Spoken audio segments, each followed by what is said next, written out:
Hello everybody and welcome to this week's Partners with Badger, the show where we get content creators to go through an arena draft and see how far we can get with it. This week's guest is JackPlaysMagic. Let's see how we do. So, really, seeing as we've just done that test, we should probably give you the opportunity to kind of introduce yourself and say hi to everybody, because we didn't do any of that bit. So, no, hi Jack, how are you? Yeah, hello Gareth. Yeah, I'm well, thank you. Yes, I'm JackPlaysMagic, or @CommanderLegend on Instagram, Twitter, all these fun places. I like to be known as the kind of knower of people, in that just like being part of the UK MTG community. I play Magic in London and South London. Currently store champion at two South London stores, so that's my credibility. Nice. Which will go out the window as soon as we start losing. I've been playing Magic since 2012. Started at university, which I feel like is later than some people, and then at the same time, lots of people have only been playing for 5-6 years, so Yeah, longer than some. I had friends who were like, oh, I picked it up when I went to like the university board game club. It's not an uncommon introduction to the game, as it were. No, did you say you started at university in a board game club? Oh, no. No. Unfortunately for myself, I was slinging spells around the Urza's block back in secondary school, being told you can't build a red-white deck. They're enemy colors. That was a thing. Oh, that is, yeah. And allied and enemy colors, I definitely did not know for at least my first 5 years of Magic. I had one of those kind of dip in, dip out relationships with the game, where at university I was playing very casual 60 card whatever, a little bit of draft sealed kind of, not even really playing in stores, and then it wasn't really until 2018 2019 that I got back into the game, that's where I'm at. And now I play a little bit of everything. My main formats would be kind of draft, cube, and commander, but I do dabble in constructed, so I play a bit of modern, bit of standard. I feel like you're going to be breaking into the legacy by the sounds of things. Oh, that honestly, I should have stopped there, because I think I ended the day with that deck 3 wins, 4 losses. Ooh. But I honestly thought it was the best thing in the world. I knew it was a meme deck, and for anyone who hasn't seen, I was playing the Oops All Leylines legacy deck. Yeah. And it's a hilarious deck, and I do think that the new Leyline plus like Scion of Draco, Leyline Binding, does add a little something to the deck. I mean, a lot of people say, I'm not sure if you've seen, but a lot of people just think you can't beat Scion of Draco if it's resolved on like turn 2, or turn 1 with Serra Sanctum, because a 2-mana 4/4 first strike hexproof lifelink trample is very hard for a lot of decks to deal with, like outside of having an Yeah. So I don't know if I'll really dabble into legacy. I think I'm sure you find that one of the big problems with the game is that we just simply don't have enough time to play it. I think that's a very big thing. I mean, with me mostly being commander now, I mean, I played so much standard. I was similar to you. I went in and out. So I played in secondary school, but we played, whatever themed deck we could pick up from the market stall that week. And then picked it up again at university. And again, was just kind of themed decks, because there was no way I was dropping proper money on Magic the Gathering at university. And it was only when I started, it was only when I started teaching that I had the time to go back into a store and pick up a pack, and was like, oh, I can actually buy these now. So yeah, like I didn't really start kind of, I say properly grown up playing Magic the Gathering until kind of Innistrad block.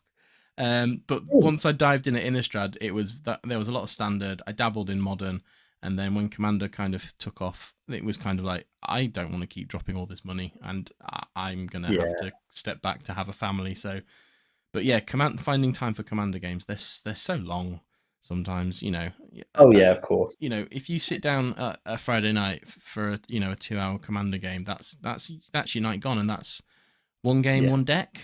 If but yeah. When and I know that we've said this before. I think Cryptic, who's on, he might have said this before, but I do see Commander as just a different game to like 60 card constructed Magic, and not in a bad way. I just think to me, Commander is the board game of Magic, right? You could theoretically, none of us do because we're all insane, but you could theoretically just have one deck and love and tend to that deck. You really could. And that 2-hour experience is your way of playing Magic. And it's kind of like when you're adding to it and tinkering with it, it's no different to bringing out a like an expansion pack for a board game. You're exactly right. It's very much kind of, especially with Universes Beyond as well. It's very much you build what makes you happy, and you run with it. Anyway, we're here to play Limited, which I am really bad at. Well, I mean, I have some level of credibility, but I will say that I've been struggling with this set a bit, and I can't articulate why, because in previous sets sometimes you think it's a bit too fast. This one I don't think it is too fast. I think aggro is good. I think there is a good white aggro deck, but yeah, I don't know. Sometimes it just feels a bit like ships in the night, and obviously play boosters are going to take some adjustment. But I'm excited to dig in and take a look at what we see. Yeah, there we go. Okay, so our rare is the Fugitive Codebreaker. I quite like it. Prowess, yeah. Some obvious advantages. It's one color, so you don't have to commit to anything. I do think both blue red and blue white are very good. And also worth noting that a lot of the limited pros reckon that this is a Naya format, and just because those colors are all very strong with doing the disguise thing. The disguise cost is high, but I feel that it's got a reduction. I should really read the card, shouldn't I? But yeah, I think we're going with the Codebreaker. I mean, looking at the others, I'd say worth saying the other considerations. Yes, that I think that white uncommon is very good. Yep. I think the black removal spell at common, and even shock. I think for people that don't draft too often, I think it's we don't want him, but we want him. Do we run 5-color Niv? If you're going to do 5-color Niv, getting it pack 1, pick 2 is up there. It could be a train wreck, but I'm all for it. I am all in. Chat's telling us to do it. Do we blame chat? Chat's telling us to do it, then yeah, that's what we're here for. This is going to be your fault, chat. Yeah. When you think about what we want to see, that case, the colorless case.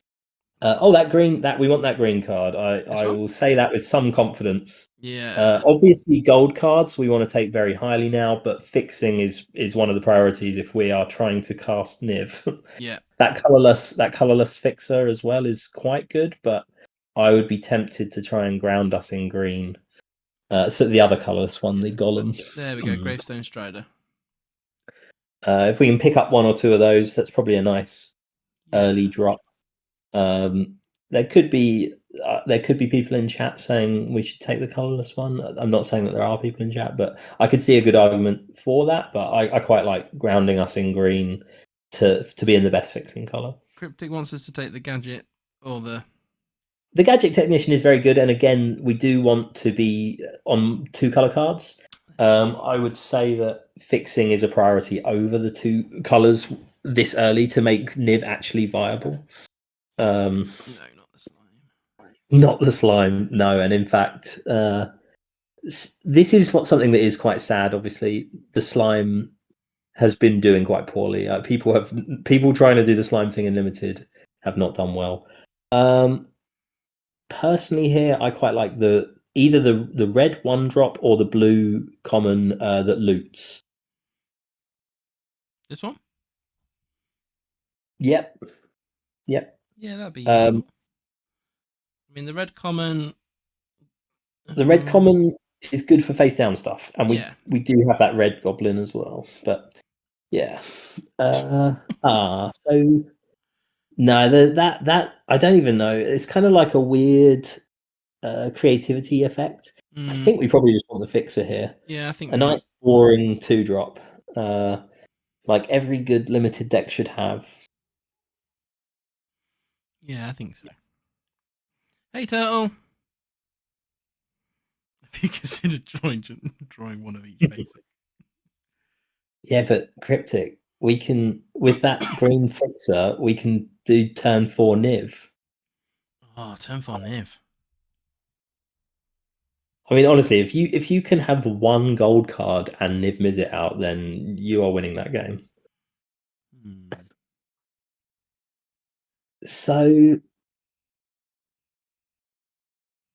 I actually think that those bottom 2 cards are the best choices.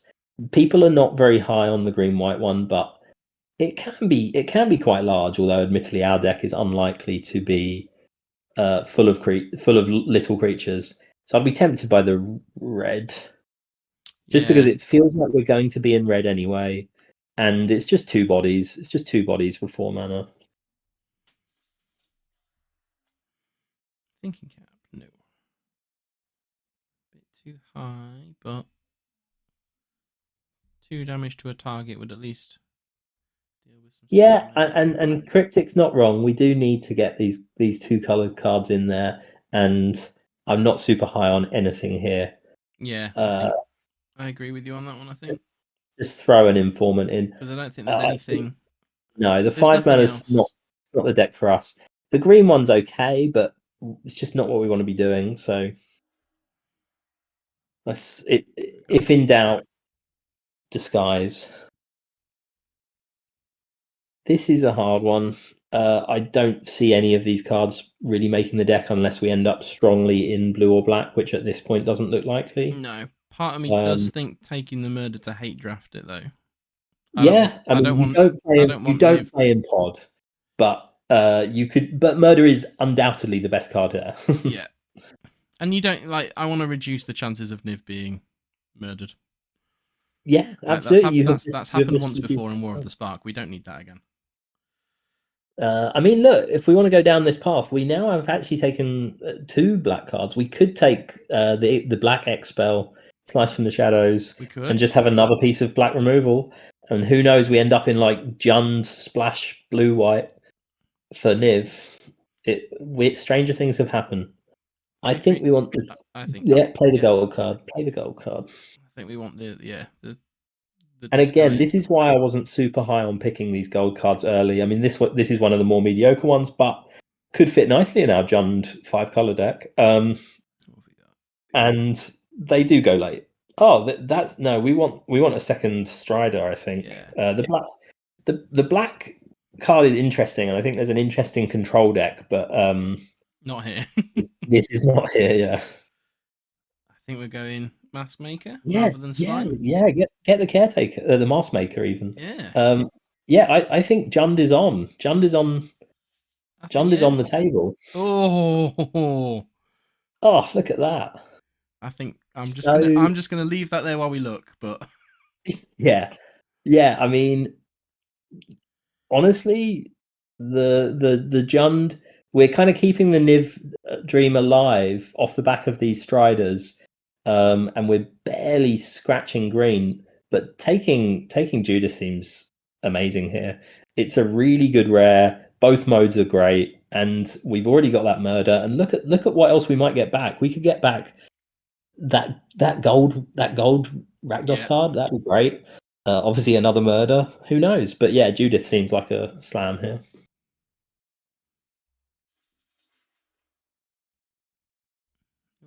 Someone's not happy with rares this time. This is being drafted properly, I feel. Yeah. No, there's not a lot of rare drafting here, and that's. I mean, again, we're definitely taking that colorless case. That colorless case the one. is the Niv Mizzet card. Have a read of that. Yeah, so we get to rampant growth, but for then solve 5 colors among permanents you can. Yeah, that's the Niv Mizzet card. And how nice would it be if Niv got double strike and vigilance? Oh yes. Or Judith, anything. Yeah. Flying double strike and vigilance goes well with any creature. The other consideration would probably be the green fixer again, or even the gold card. But Well, the just green because you fixes can come play around that gold again, card, so it is there to consider. another. There's another slice. Yeah, see, slice goes up a lot now that we've got Judith, but there's I actually quite like a lot of these cards. I haven't even seen, but yeah, Cryptic's on slice too. I thought he might be swayed by the Cascade card just because it's splashy and gold. I think the other green cards are good, but maybe we'll get lucky and get one of those back. I think slice seems good. Early removal, just removal that's good at any time. Yeah, seems solid. And if we want to be on this like early control with Judith Niv finisher, a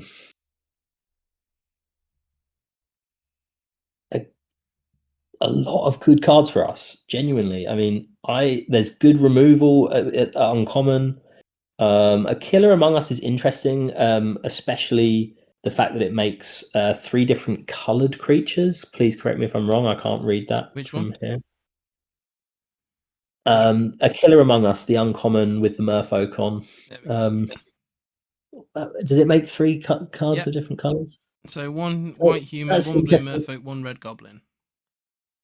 Oh. It's interesting for the case. It means that it could make it quite easy for us to do that. This is an easy shock for me. Cryptic, you may have been right there about taking the disguise card that fixes. Hopefully we'll get 1 back, so we saw 2 in the first few packs.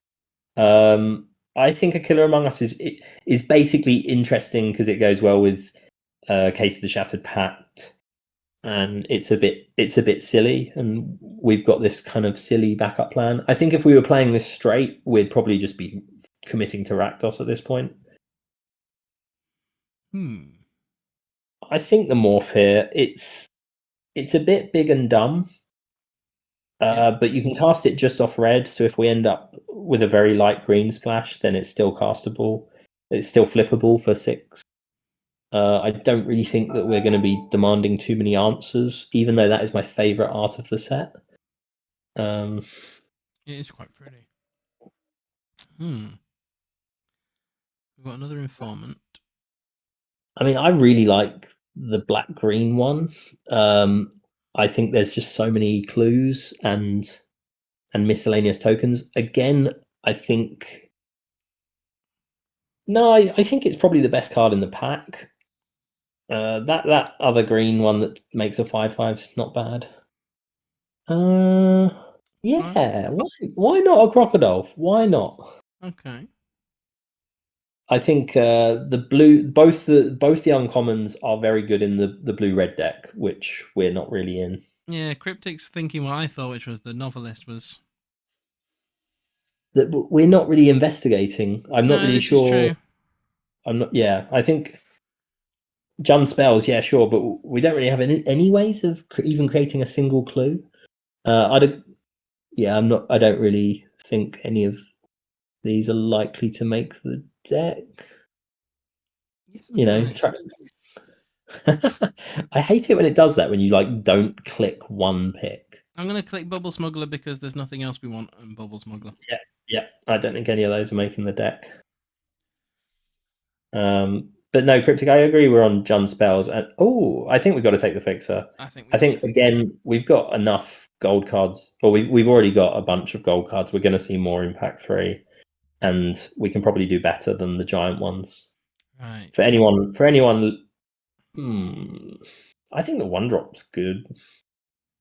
They're both fine. If we cared more about disguise, ooh, I like that. I like this card. It's a shame it's not an instant just for Judith reasons, but I really like it. The roots would have been Also, a good choice as well. Maybe. Yeah, I think that. So Insidious Root's very good if you're exploring or somehow having cards leave your graveyard, which again I don't think we are. I think the black uncommon there is very strong. It's the 2/4 that gives something +1 and death touch. It's either a 3/4 itself. Yeah, I used that in limited last week. Yeah, I really like it. I just think you get a lot of value from the one that we're taking, especially as we've got lots of other ways to kill creatures. We don't want it, but there we go. Thoptermaker. So what are we going to go for? Thoptermaker is great, but I think the double blue is a bit sketchy for us. For me, it's either of the bottom 2 cards. Cryptic can shout for us to get the removal, but yeah, just Evolving Wild, always good. Green. So the reason that I'd be inclined to maybe just take the Evolving Wilds is because green is definitely our splash right now, and obviously taking the fixing in the Panther, which is your splash color, isn't always the best shout. Mm. You don't want to be using your splash color to fix. No. We've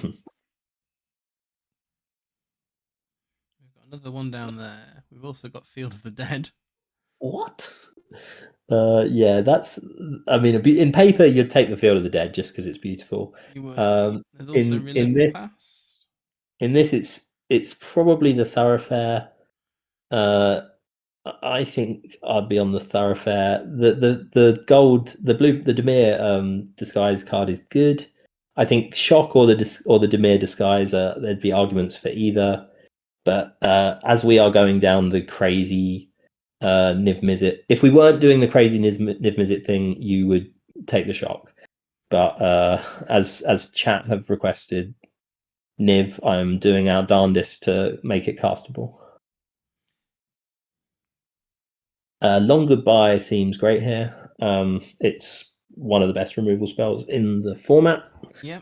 And I mean, I think this spell can't be countered is very necessary in a set that has all of these ward costs. Yeah, I'm not sure I like the fact they've had to put this includes by the ward ability. There's a lot of people who haven't realised that if you play something that can't be countered, that includes ward. Yes, absolutely. Oh, now, do we crime novelist because Cryptic was very insistent last time, or do we escape tunnel? I think it's either Escape Tunnel or the Gardener. I actually like Escape Tunnel. I think it's just better whenever you see it.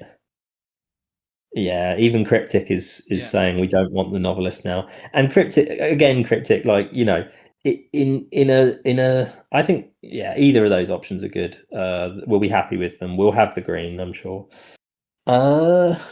Probably the first one, the vampire. Okay. But there'd be an argument for the Golgari one, but again, green is our splash, and this card is just good. Yeah, Cryptic. I think like the novelist is a good card. It's a very good card, but you do want to be investigating second splatter analysis. Yes. I mean, who doesn't want to deal 3 to things?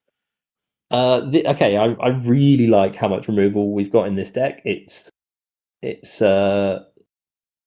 going to be really good if we can, get through the early turns and then land one of the 2 ridiculous bombs. Obviously, we kind of want to use those blood splatters earlier than other removal. A, because it cares about stuff dying, and B, because Judith cares about instants and sorceries, so we can save those shocks and murders until she's around. Yeah, I think the gold card here is good. We're firmly in Rakdos, and I don't rate it super high. Oh, okay, so I think we have to take the uncommon here, the black one. Yeah, I think it's really strong, and I kind of can't believe it's wheeled, if I'm honest. I think it was arguably the strongest card in that pack. I think it was actually quite close to the blood splatter analysis. Okay, we're just getting everything we want. I think we take the Panther here. The 5 mana 5/5 is pretty good, but I think we're actually looking really good to literally play a Soul Plains and a Soul Island and actually have Niv be castable off all the fixing plus the Striders. So I'm feeling pretty good about having a deck that looks relatively focused and yet can also be 5-color. I'm going with the dog here. Yeah, I think the dog looks great. I'm not big on that theft card. I think there's just not much you can do with stealing here. Okay, so Delphus asked very quickly, is there a decent resource to learn how to draft sets from? Yeah, there's a couple of great resources. Draft Sim by a guy called Dan Trohar is a really useful tool. He puts out a tier list every set and often has the setup about a week early that you can do practice drafts on. That's draftsim.com. There's a bunch of really useful podcasts. The most famous and long running is Limited Resources I do like with limited resources. Marshall Sutcliffe and Louise Scott Vargas. And then there's some newer ones like Lords of Limited and Cordicals, which is limited level ups. And they're all podcasts that are available both in podcast form and on YouTube. But they're all great resources when a new set is coming out.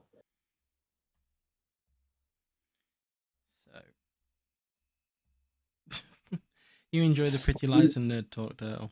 I would say that if you were new to Magic, that limited is not a bad way to go into it, especially if you do set limited, because you can, drop £10 for a draft. If you take something that is worth value, you can very quickly sell that on. If you're not interested in kind of building a collection and you just want to draft, like, that's definitely a way to do it. I've seen people kind of turn up to a draft where, all the rares go back in at the end. They pick out the rare when they've won it, and then they go, oh, there's the money card. I'm going to take that so that I can then pay for my next draft.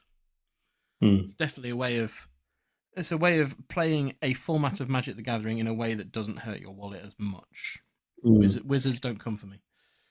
Yes. Yeah, no, absolutely. And I think a lot of people like it because it's seen as almost the great equalizer because, you turn up, you don't need anything. You don't need a deck. A lot of people would want to bring sleeves, but it's not compulsory. And so you can literally just turn up with nothing and you're at a level playing field where the only I'm being slightly tongue in cheeks, of course. If you're inexperienced, then you can't guarantee that you're going to have a great time in terms of results. But most of the LGSs that I've been to, draft can be a good, fun way of playing Magic, win or lose. Yeah, and I'm trying not to rise to Cryptic. You missed earlier. You missed earlier, Cryptic, when I pointed out that I was slinging spells back in Urza's block, and that I'm still waiting for someone to bring me the ibuprofen. No, I would. Thank you, Cryptic. In my day, we would walk 10 miles in snow there and back just to get to LGS. Is Magic a bit pay to win? Yes and no. Depends a lot on your format, Turtle. So, if you want to play things like Standard, if you want to play things like Legacy, personally, from my experience of Standard, is that the format comes out, you find a meta that you can come out on top of, and it's very easy to just buy 4 of a pack, or buy 4 of a card and slam it into a deck and then take it to your LGS. But there are formats that aren't pay to win, and I would say limited is definitely that, because you don't know what you're getting when you turn up to. I mean, when GPs were a thing. Go on, Cryptic. You can put Boomer in the chat again. When GPs were still a thing, we used to go to GPs and we'd pay for the main event to get, the freebies, the things you'd already paid for, the packs, the sleeves, the playmat. But myself and Rachel would very much sign up for every draft, and then Rachel would get upset because she'd forget that you can't sit next to your friend in a draft. And so she'd pick what she had she admits that her knowledge of the card pool is not encyclopedic, and so we'll pick what she likes the look of, and then we'll come back round the table at the end of the draft and just go, here's some cards, can you build me something, please? So I'd then have to build 2 decks in a draft. So it's something where, if you go with the intention of playing casually, limited is a very fun format and a good way to kind of make friends who will teach you the game. Yes, agree. And I think a lot of people won't mind dramatically on your average Friday night with stakes being low. If you were to bring someone new, certainly my LGS would be okay if they were to sit next to you, just so you can help them out a bit, or to just say, whoever does sit next to them, do you mind if they ask you a few questions? Everyone's got to have a first time, and the Magic community is normally quite welcoming. Then they're normally really great, and quite often I've regularly seen around the table, once you find out that it's somebody's first time, the odd card gets thrown in somebody's way, going, this is a good one to get started with. Go build a deck. Yeah, or the old pass a pack back to them if they've just left the £20 card in. Yeah, the community is good. You get the odd bad egg, but the community as a whole is good, and definitely one to get into. Just avoid anyone called Cryptic Dingus Egg, because hashtag yeah, crush the I can noobs. vouch for that. I can vouch for that. He also plays a lot of blue-white. No one He likes is a blue-white good egg. Cryptic. We all like green here. Right, so back to what we're actually here for. I have done the obvious thing and taken out the blue, because I feel that whilst we're going to play 5-color, we don't need either of those. Yeah. Now, would it be really annoying if I ask for two things? If we can press the little button next to the envelope so that we can see the whole draft deck, is that gonna next to your gems? This one. The little heart. Yeah, change deck layout. Let's give that a go. So, and then if it just to be really annoying, I'm going to suggest we take everything out. That's fine. Let's do that then. So, if this is your process, as someone who's played like 3 limited games on Arena, really, I'm definitely quite happy to sit back and go through your process. I will say that if people are going, well, you're going to play that, and yeah, I do, and maybe I wouldn't always take everything out, but I actually think it's a useful place to start, because it's often hard to cut things, and so when you start adding things this way, then you can always make that decision around, well, is it better than something else? So first off, there's two things that we know we want for this deck, and it's going to be the removal and the fixing. So let's add Long Goodbye. And I think it's very likely that we're going to play one, if not both, of those 1-drops. But I'm just leaving them there for now while we go and put the priority cards in. So murder's up next. I mean, again, I do think we're going to play that 4-drop, but let's keep going along. And sorry if there's any lag from me. Let's throw in both the slices and the shock. And again, I think it's very likely that we play the rare. Let's throw in the gardener. What's her name? Nervous gardener. I mean, let's face it, if everybody's, murdering everybody left, right, and centre, and you're alone in a garden, I'd be pretty nervous. Yeah, absolutely. Let's keep going along. Okay.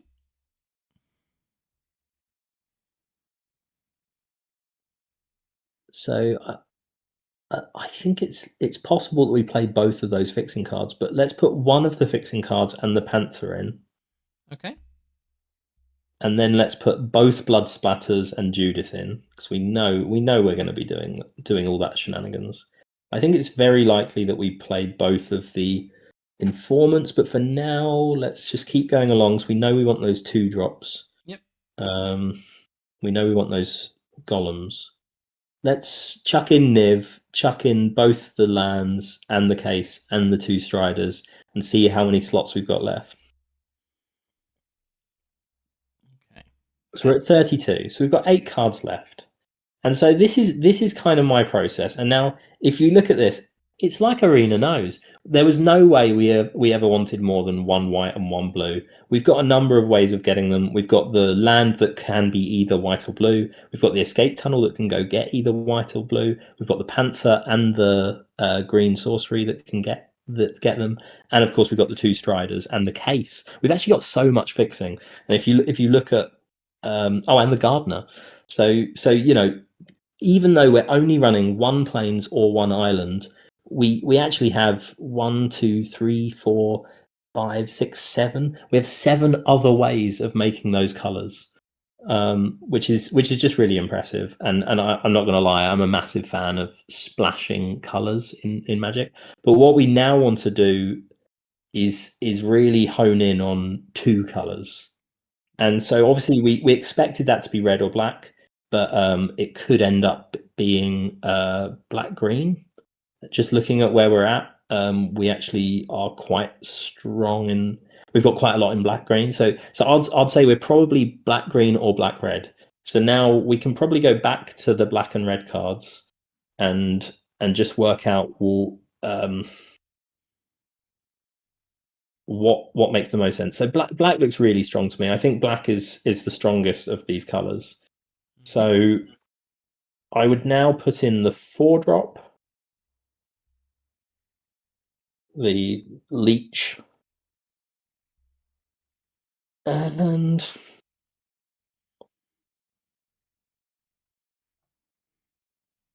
could you do me a favor? If you see the little chart next to draft deck, so we're at 34 right now. I just want to have a quick check at creature count. And this is also important. See, we definitely want to prioritize creatures. We're 9 non-creatures is fine, but we do want to be making sure that we're hitting that kind of critical mass of creatures. So if we go back to the details, then the priority will be just simply what colors do allow us to have the most creatures, and I think that's probably going to be black and red. So let's just have a look at green one more time. I think the only green card worth considering is probably that second fixing card, but I don't think we need it. Yeah, so based on this, we've got no other green creatures. So we're making up the rest of our deck. The 6 cards, we pretty much want them all to be creatures. A Killer Among Us you could count as a creature because it's 5 mana and you're getting 3 bodies, and so it feels like cheating a little bit, but you could count it as a creature because bodies hit the battlefield, and a lot of the time you need bodies on the battlefield, and if you're ahead, then 3 extra creatures is pretty strong, and if you're behind, then 3 bodies make good blockers, especially when one of them can randomly get 3 counters and death touch. So let's have a look at our morphs. So we've got. Sorry, disguise creatures. I should say. So there's no more in black. So we've got. Yeah. Oh, I think they're all 2 color now, and that's good because we need the 2 color cards for Niv. Yeah, the Codebreaker's nice, especially considering we have such a high non-creature count. So let's throw the Codebreaker in. And then let's go look at those gold cards. And I suspect, so 4 mana, not bad. And I think both of those can probably make it in. And then you've got a choice between. So we've got 3 more slots. For me, I think the 3 slots are probably the Scoundrel, the Hellion, and actually the red 1-drop that we left back in the pile. And I really like the red 1-drop because it lets you play morphs on turn 2. So this deck, if you now look at it, it looks like it's really top heavy. But if you think that actually 3 of those 5 and 6 drops, you can actually be casting them on turn 2 and 3, both the Informants and the Hellion. So even though it does look like it kind of goes up a lot, Cutter Strider for Person of Interest. I see where he's going with the whole. It's a 2 color. So the detective, I do like that. I'll admit. The detective token triggers Niv. Yeah, I do like that. Let's throw the Person of Interest in, and I'm just seeing. I just don't love cutting the Strider, but just having a quick look at whether there's anything else that's. Mm-hmm. Run 41. Do you know what? Personally, I would happily run 41 over cutting the second Strider. But there is an argument that I'm having a good look at what the like quote unquote weakest card is, and it certainly could be Strider. I actually think that having 3 toughness is not horrible. No, I don't think we want to cut lands in this deck. I think 17 is good here. Let's have another look at the stats. Yeah, let's just have a look. I think 15-9. I mean that's almost a tech. I mean 15-8 is kind of the textbook limited deck, which is 15 creatures, 8 spells. And so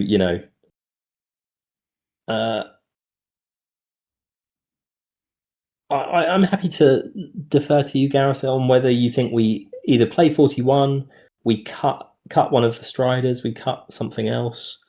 There you go then, chat. There's your options. Do we go 41? Do we cut a Strider? Do we cut something else?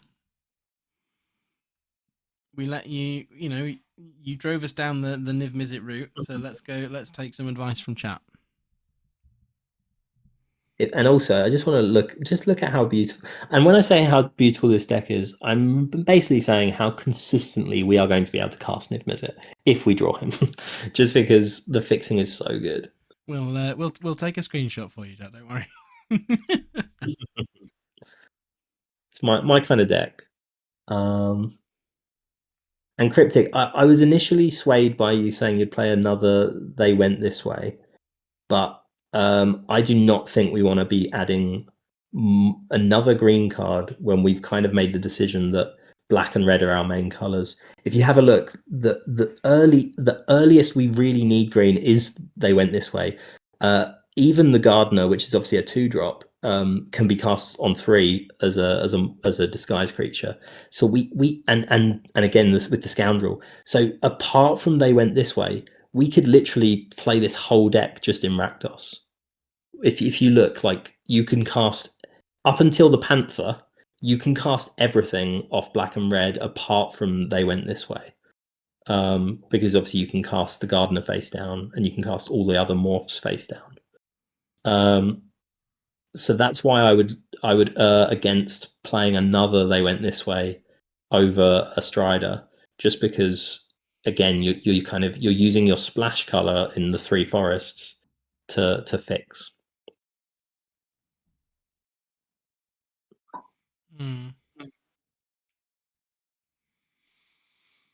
Well, I'll tell you what. How about we run the 41 for a game and we see how it plays, and if we think there are issues with how it plays, we can come back and look at it.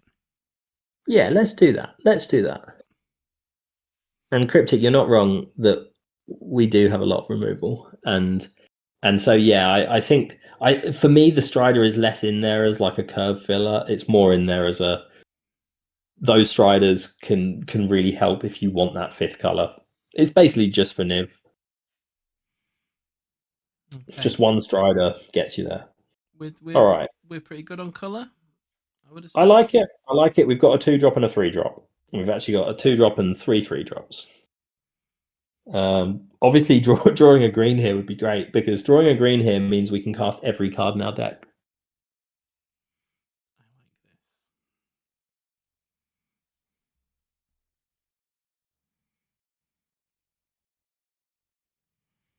this. It's a good argument, Cryptic.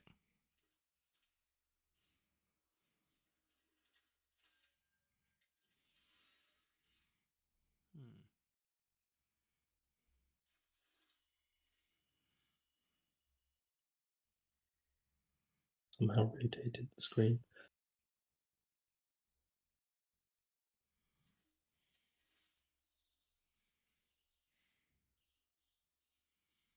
So chat, we won't be in a rush to fire off the long goodbye on a novice detective. I mean, I feel like we draft a red, but then we bring in the I'd be tempted to. I actually think we just play it out. It's a prowess creature. There's a very good chance we want to do long goodbye next turn. Do not kill the detective. Do not kill the detective. But there's a great chance that we play this out. They play a 3-drop. We next turn we do long goodbye and hit for 3. And if they don't play something that's worth killing, then we can just disguise. We can just go hide. It's called Murders at Karlov Manor for a reason.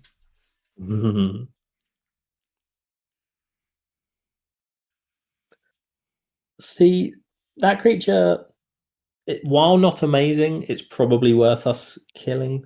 This simply one? Yeah, I think that look, there's a decision. We could easily take another turn and play a morph. I think it's a hard decision because obviously you're not being the most efficient with your mana by just firing off removal and swinging for 3. But it's annoying that it stops us attacking. So they're the two options. We can kill and swing, or we can just play another face down creature and decide next turn. Let's get rid. Let's get rid. Let's be beat down. Kill it with fire and get some damage in.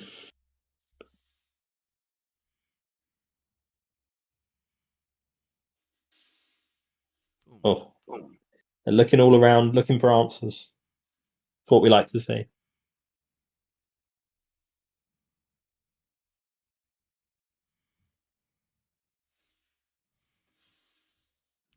He's got a clue. I don't know if it's wrong. Go on, sorry. When your opponent's best player is cracking the clue, you're normally pretty happy. Oh, that's great. Okay, so yeah, we definitely want to play the case. It's obviously what we don't want to do here is miss our land drop. It also means we can attack again for 3 because, and again, there's a good chance they've saved these 2 mana to maybe remove our creature. But if that's their best play to kill our 2-drop, that's kind of fine by me. Yeah. So we want to go get green here. I think at this point it's probably fine for us to also just play out that Gardener. We can do it post combat, obviously. But playing out the Gardener, just because sure, we could morph it, but we've got Judith, and they went this way. So are they gonna? Oh, they're not. They might have a trick. They might have the auspicious. Well, that's actually not that great. I mean, like it's kind of a 2-for-1. Yeah, They basically just use 2 of their creatures to kill 1 of ours and get a clue out of it. Yeah. So let's play the Gardener. Let's play the Gardener. Yeah. I think so. We've got a bunch of other disguise creatures, and if we do draw a land next turn, we can just slam Judith and get the ball rolling. That's fine. It's fine. Hey, Nev. Oh, okay. So we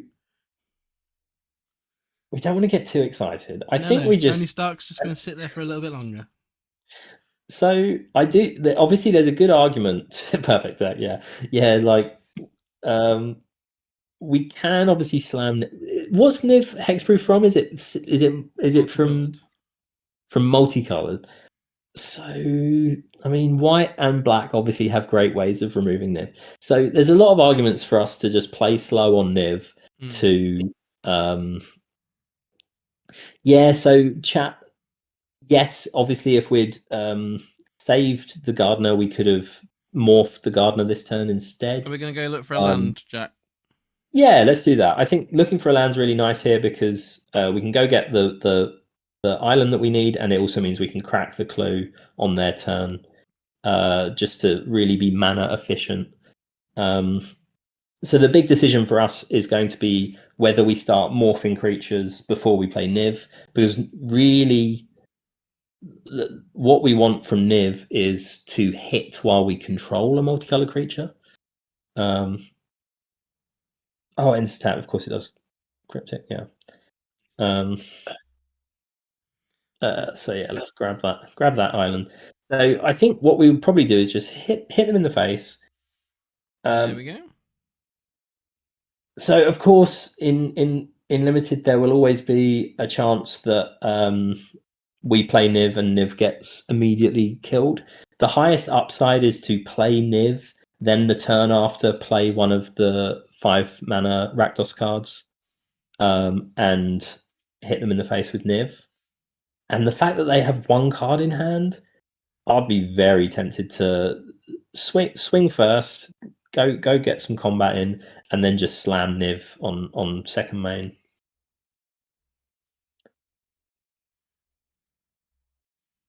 So they've got one card in hand. There's obviously nothing they could do this turn if we do play Niv. On their turn, they could have a murder, but yeah, let's Niv it. Let's Niv. Let's take that risk. Here We came to bring out Niv. We brought Niv out.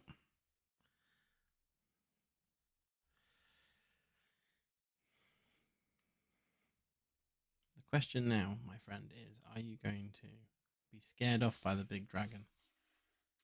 Is that what we want? Oh. It was a possibility. It was. I was hopeful. Removal is always a thing in this format. Mm-hmm. Yes, very true, chat. We do still have Judith, and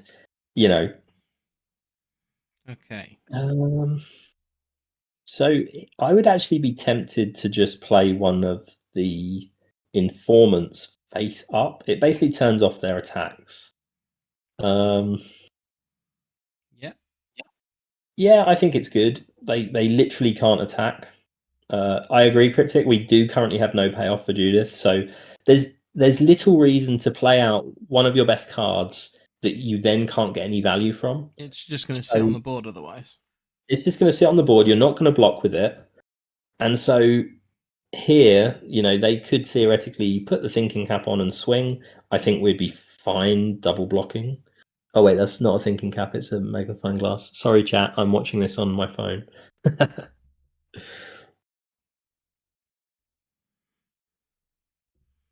this is good news for us because we can swing for 4 and then just play a second one. Is that what we want to do? We want to go play a second one and then swing for 4 first. We get to offer them the trade. They are very unlikely to take it unless they are feeling the pressure of playing an opponent who has 5 cards in their hand. Obviously, it does get them a clue, and that clue might look delicious to them. Yeah. So now we get to play the second one, and they've got the exact same problem on their turn, in that they can't swing in.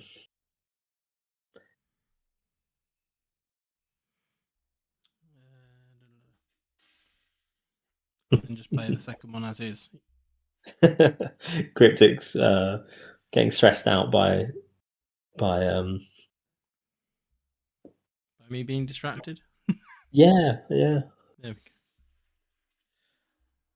And so now sorry, next Cryptic, turn, I'm trying to manage a couple of things at once, and I'm really bad at that.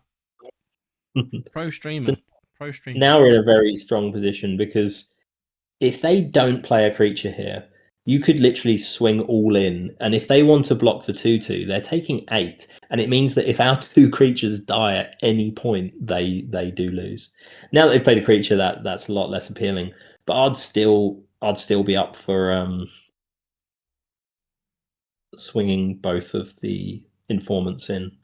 They will probably just block with the centaur. I don't believe you'll be able to ping the detective, or maybe you will. Cryptic will be there to. We're sacrificing this. Oh, that's actually not. Oh, okay, it's actually quite bad. So I think that, and then kill off the Night Watch. So yeah, it doesn't matter which one we sacrifice here. You do sacrifice the tapped one just because then we've got the blocker. And we deal 2 to the 3/2, but they do get a 2/2 out of the deal. But it's still better for us, I think. We could hit 2 in the face, but when the life totals are like this, better to just turn off that additional step. Thanks, Rachie. That's a great draw. Now we can hit the 2/2 with the shock and swing with the 4/2 again. obviously, with the 2/2 there, we're kind of disincentivized from attacking because we just lose a 4/2 to a 2/2, which doesn't feel great. But being able to shock first means that now they've got the hard decision: are they going to go to 8 or are they going to block? And then we'll probably play a face down Hellion, which if we draw any land next turn, so we'll swing now, and then the face down Hellion second main means that if we draw any land next turn, then we get to swing with a sneaky, mysterious 2/2 that might just flip up into a 6/7.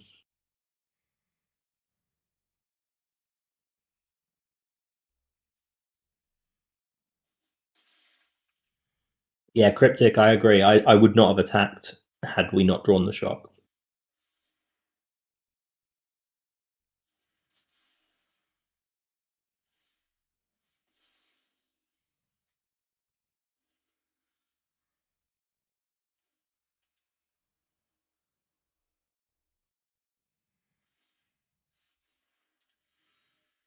So again, chat, when you see your opponent, their first game action is paying 4 to make a clue. Oh, this is delicious. So play that land, and then we get to go all in here. They might have something. They might have removal in their hand, but with any luck, we get to let them make the first move. I think here they might just. They're digging for something, aren't they? They are digging for something, and there is a very good 2-mana white removal spell. If they do nothing here, have they not blocked? I think we have. Okay. I don't think we've moved to blockers yet. No, we've not moved to blockers. Perfect. So obviously don't do anything until they assign blockers. Yeah. But this is looking good for either killing them or killing their one creature. So now we flip it, don't we? Now we flip it, and we get to keep a 6/7, put them to 2, and I think we'll see a concede here.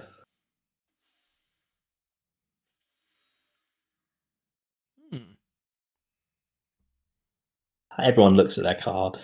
There we go.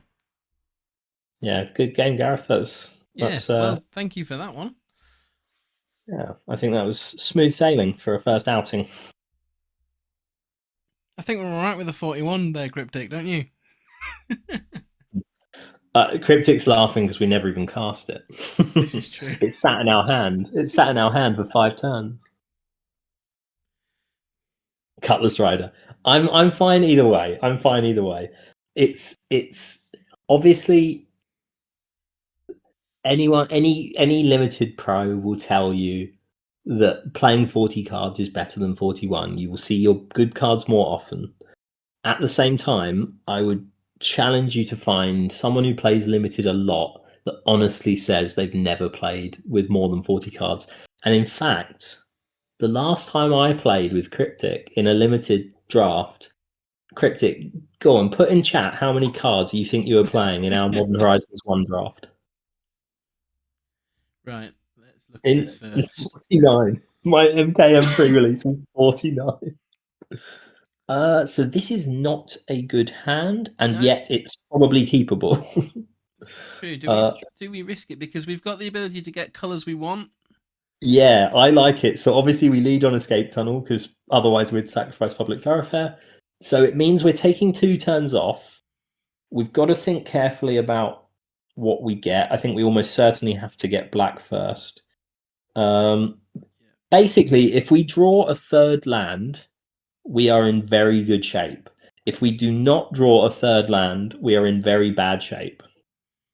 So what do you think, chat? Never punished?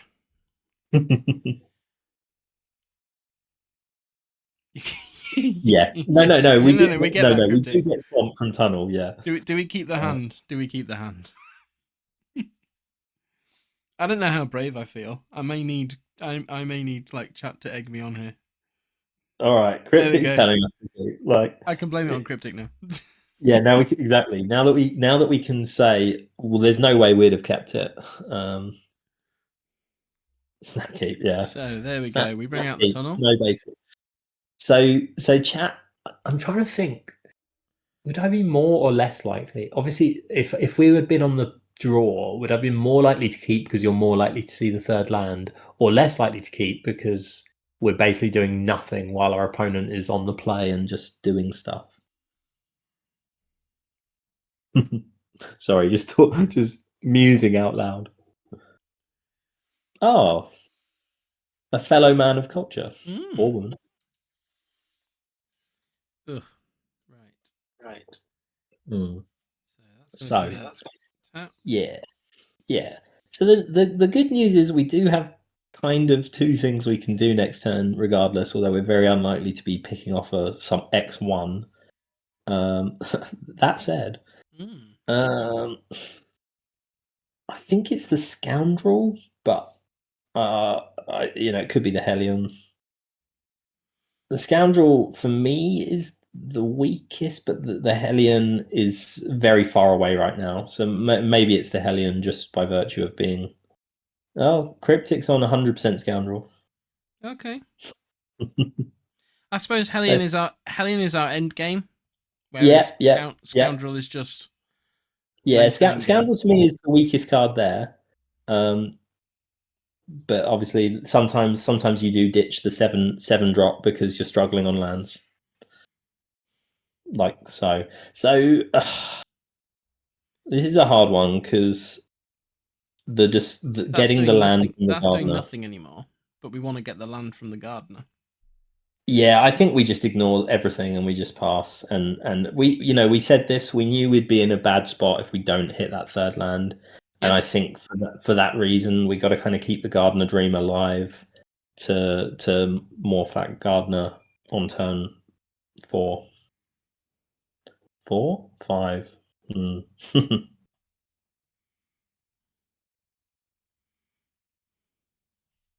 Worth noting that. Okay, they're not doing anything. Oh, they might be.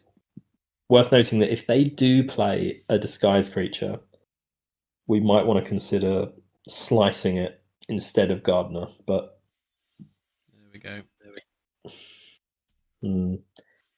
A hard one, and the reason that I think there's not loads of things that they could flip up next turn. Well, we don't have a choice anyway. Not really.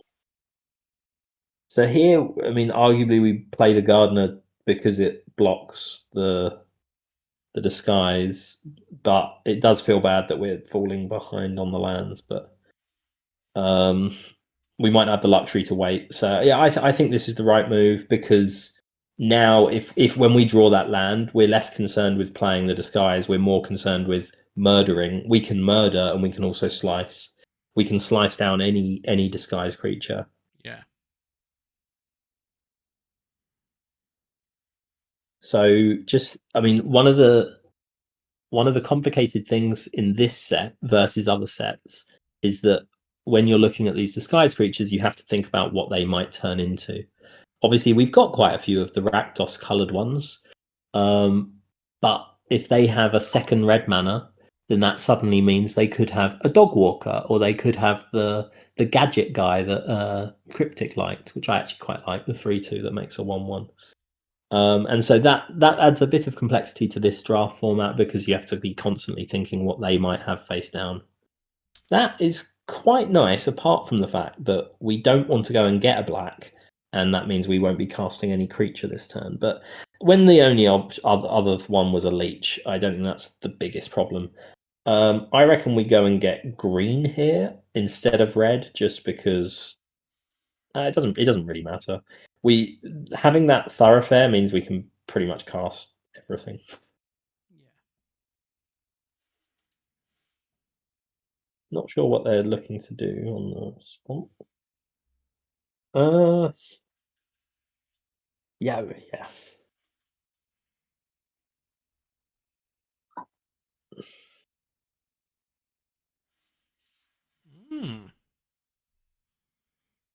I like the art on Topiary Panther. Yeah, might get them in the garden.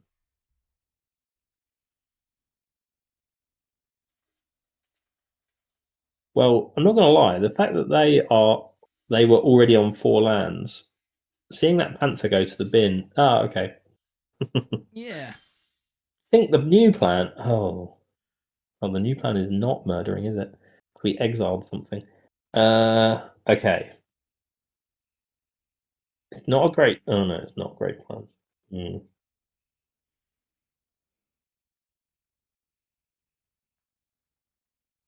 So we've got a leech that can be a 3/3.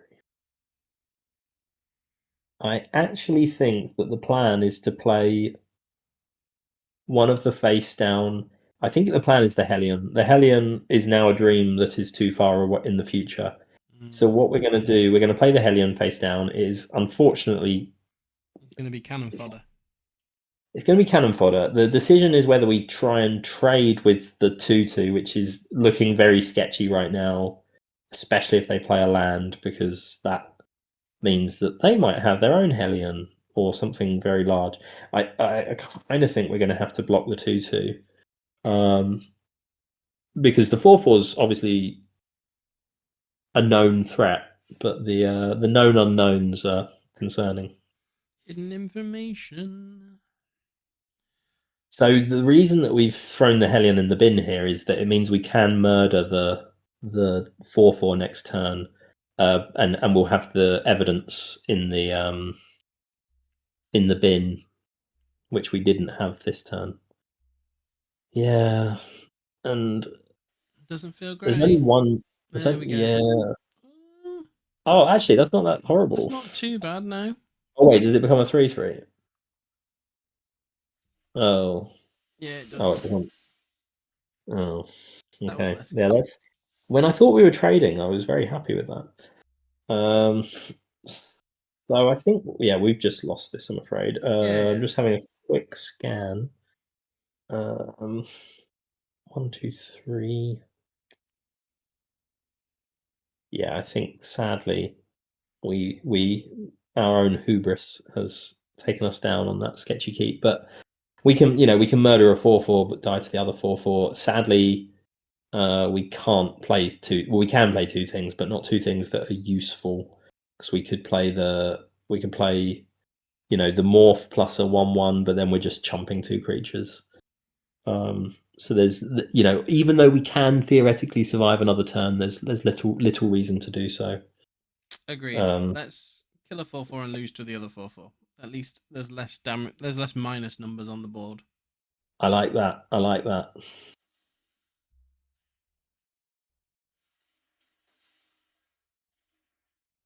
There we go. Yeah, the not quite. Whoa, okay. I mean, that actually makes me feel better. I don't know about you. Yeah. Sometimes like, they were when sitting back on a big dragon. Yeah. Sometimes when you think, maybe there was a world in which we win that, and then they just show you what is arguably the best limited bomb. It's definitely up there. I think Aurelia's pretty good, but yeah, I mean a 6/6 that can theoretically wipe their board every turn is pretty hard to beat. So before we go into game 3, do we want to have a tinker, or do we think we just got unlucky with the hands? I mean, we could let's take out the Strider and the very good reason to not play 41. Obviously, there is a very, very small chance. Well, there's a very small chance of drawing fewer lands, which is what just happened to us. There's one extra non-land card. So now we're at 40/40. So there is a very small chance of drawing a land where we didn't draw a land. And my logic for wanting it in is to play one card in the deck, and so if the game really comes down to win or lose because we can't cast Niv Mizzet, then that's the way it is. Whereas if the game comes down to us missing our third land, that feels a bit worse. Yeah. Right, let's go with that. Let's go with that.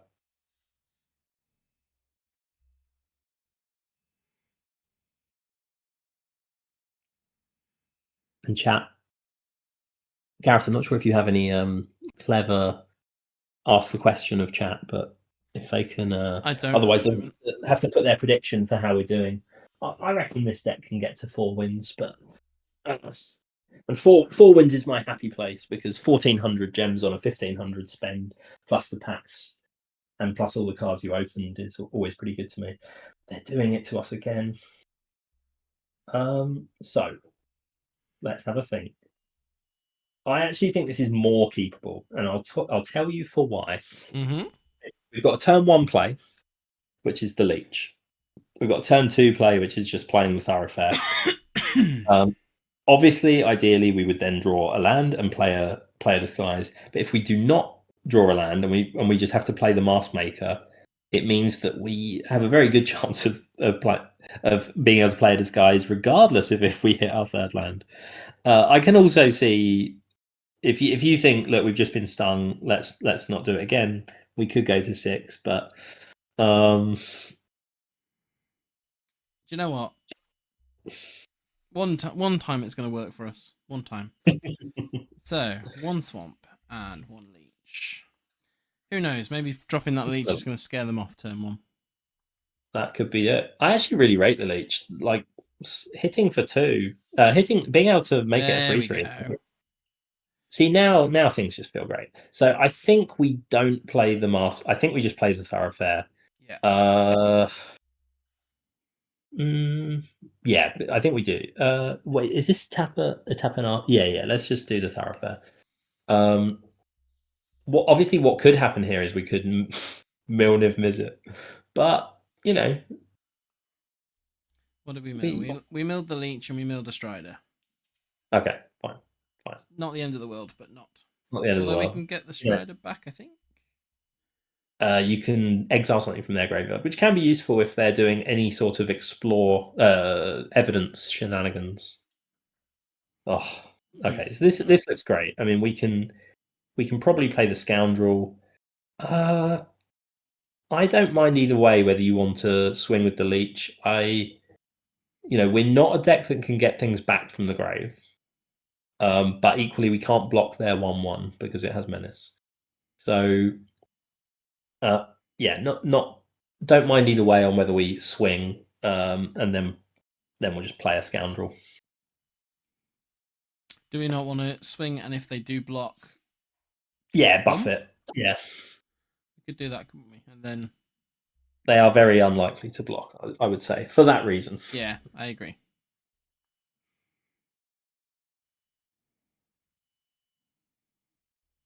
Thinking of something though. I don't think there's anything at 1 mana in blue. Not tell a lie. There is that thing that makes it a base power and toughness 1/1. And then scoundrel Disguised. And so I saw that we lost a slice. What was the other thing we lost? We lost a slice and a gardener. Okay. So yeah, I mean, like, this is very good. The leech is very good in black, green, black, blue evidence because you're putting all these cards in the graveyard that you can later collect evidence on. What are we getting rid of? Just the 1-drop now, I think. It's the 1-drop is great turn 1 or 2, and now you've got to attack with it to get the benefit.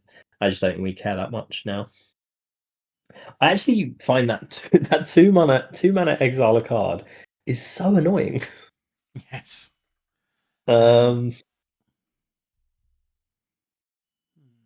So we've got the scoundrel that we can flip up, but we're almost certainly just playing a Hellion. I think we just attack with the scoundrel, and I just think we don't care about putting stuff in the graveyard, and so we don't want to risk. No. Keep binning our good cards. Because we've played with fire, but we do not want to get burned when Niv Mizzet goes into the graveyard. Yeah, absolutely. And chat, if this had gone slightly differently, if we'd gone like turn 1, turn 2, turn 3, then you wouldn't care as much about just keep swinging with the 1-drop, and you might even start turning it into it. So we won't flip that this turn. No, I don't think we need to. I think no, just let their thing die. And then play the Hellion turn flip. Play the Hellion, yeah. So this is looking nice in that we are putting the pressure on. It's also nice that if we don't have anything to do, we can at the very least keep attacking, and we've got the indestructible ability of the scoundrel if they try and do something clever with blocking or try and use a removal spell. So this is a moment of vulnerability, and then we'll be able to have a little bit of, what is that? 3/4. Yeah, that's not ideal. Hey, Baz. Oh, we've got a raid in. Hey, everybody. Hello. It's good to see you. Right. Okay. So we are turning things sideways first, aren't we? We're going to go in with the scoundrel and the maybe not. I think just the scoundrel. I mean, there's two options here, or we just murder. If we murder the 3/4, we can go in with everything. I like that idea more. Obviously, because otherwise you basically just go in with the scoundrel because it's got death touch and you can give it indestructible. But I think murder is the stronger play. Yeah.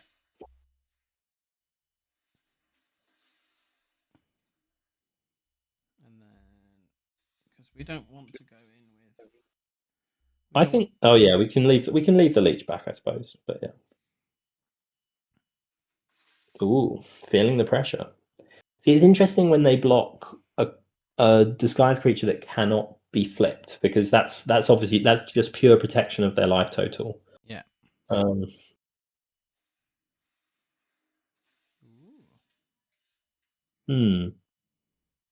It's annoying because it dodges our removal spell. So I think before we do anything, we do swing with. We might. So we've got two options here, which is play the case, and then we can either swing or not swing. But we don't love trading with the 3/1 that can be recurred. So I'd be tempted to swing with both the 2/2s and flip the scoundrel no matter how they block. Okay. It means we can't do the case this turn, which is a bit annoying if they block. But yeah, actually, yeah, I think that's nice because it means we can actually. Well, yeah, let's see how they block. But they're potentially getting hit for 7 if they don't block, so they probably will. So we want to flip and we want to protect the other. Yeah, flip and protect our Hellion. So again, it's a small shame that we. Oh, it's 6 to flip. I thought it was 4. Okay, no. All right. That's okay. So in that case, let's use the leech's ability, because then we can play the case. We can play the case second main. Not ideal. No, but never mind. These things happen. No, and look, we're still a few turns off the Hellion anyway, and we are in this game. We are currently the beatdown deck. So let's play that case and go get another land of some variety. Do we want an island? Why not? Let's treat ourselves.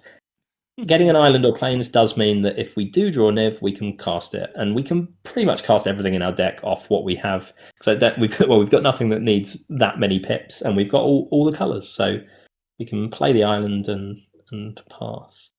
Okay, so how close are we on this case? 1 of 5. So is Niv the only way we get white or blue? Yeah, it is. So the case is useful as fixing. Obviously, some decks could be very clever, picking up all the hybrid cards like Dog Walkers and Granite Detectives, whatever the gargoyles are called. Okay, that didn't seem amazing for them. I think we play Judith here, but we can do it second main. So you might as well attack first just to see if they've got anything. So they do have two additional cards in hand. Obviously, you have to be aware there is a 2-mana counterspell in this set, but you can't not cast your spells just in case they've got a counterspell. So I think we play Judith here, and with any luck, any land drop means that next turn we could follow it up with a Panther. So we didn't see a counterspell, which is the thing I was most afraid of. Yeah. It looks so like playing Long Goodbye is great now because make an imp, that can hurt them. Again, there could be an argument for if we do draw a land, we don't play the Panther, and then we've got that protection in the disguise ability. Oh, that's very rude.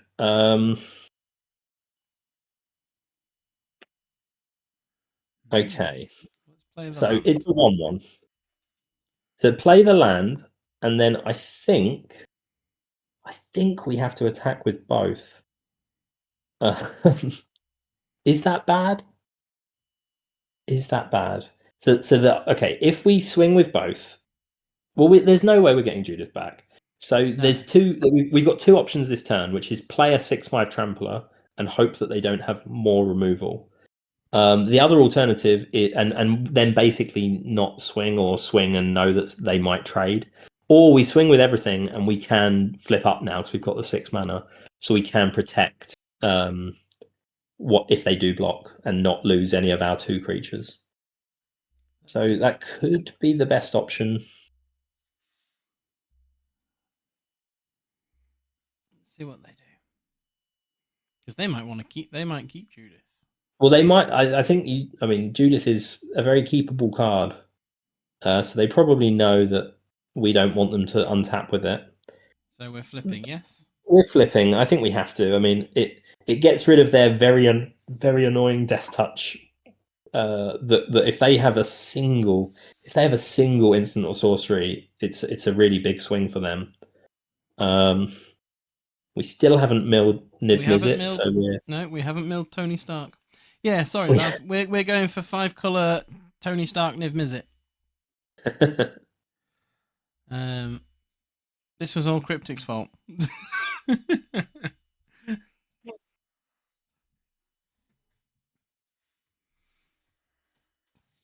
I'm waiting for the backlash in chat now.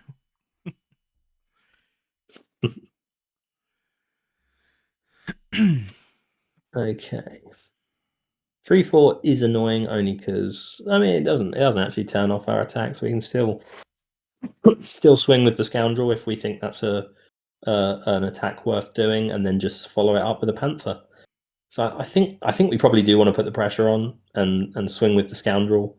The Leech doesn't seem worth swinging in because they can just jump it. Doesn't, and we don't want to activate it because we want to cast the Panther. Again, there is still the possibility that they have the counter spell for the Panther, which would be sad at this point because obviously losing Judith was a blow. The longer we survive, the closer we get to bringing out Niv Mizzet, though. That is very true. Right, we let them trade. Right, yes, we're fine with that. We're fine with that. It's just one less chance. It's one less possibility that they'll be able to double block the Panther next turn. And so now we can Panther it up. Honestly, the last opponent had the 2 bonkers rares, but I just can't believe they just threw that Panther in the bin when they already had 4 lands just to get land 5.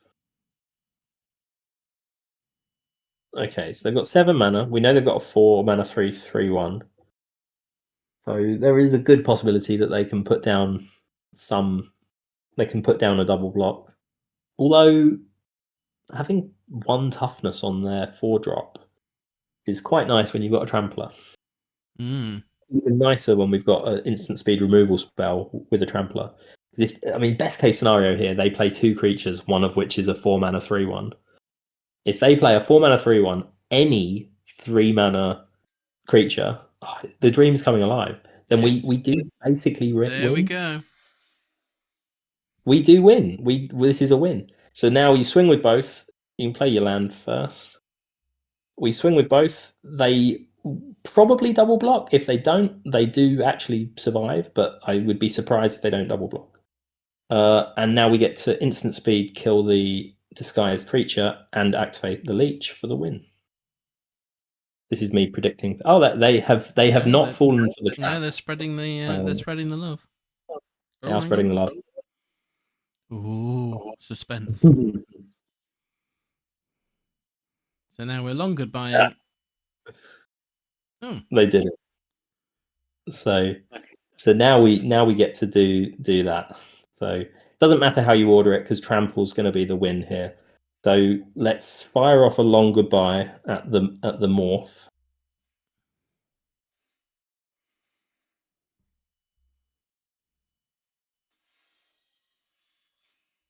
we decline, don't we? Otherwise, we decline. because There's no need. We don't need to pay the 2. And this was the thing I picked up on before playing. And then we activate the leech, and that will give. Oh no, no! Oh no, Gareth! Oh. Sorry, I might not have been quick enough to say that, but no, that was entirely my fault. That was me going like, oh, we've got this. We don't need. Oh, it's all right. We'll hopefully last another turn. Fingers crossed. If we lose it all now, it's entirely me, and I will send this around the internet. Go, this is all on me. This would be quite a good. It would be quite impressive if they were to come back from 19-1, staring down 2 lethal creatures with only 2 cards in hand. But you never take. Do we want to clear out there? Yeah, absolutely. So wait, have a look at what they're getting back. They're getting back the. Are they getting back the 1/1? How do I find what the target? Do I just have a quick look? So now use the Strider. The what? So yes, if you now exile the Mortarpede, so then we win through trample, like no matter what they do. So we want to get rid of the Mortarpede, yes? Yeah, I think so. We've got nothing in hand, so I'm not really sure why they're getting back. I mean, obviously there is the argument they've got two drops. They've got 1 in hand, and they're getting back another 2 drop. But it's very unlikely that they're going to be able to get round the trample here. Yeah.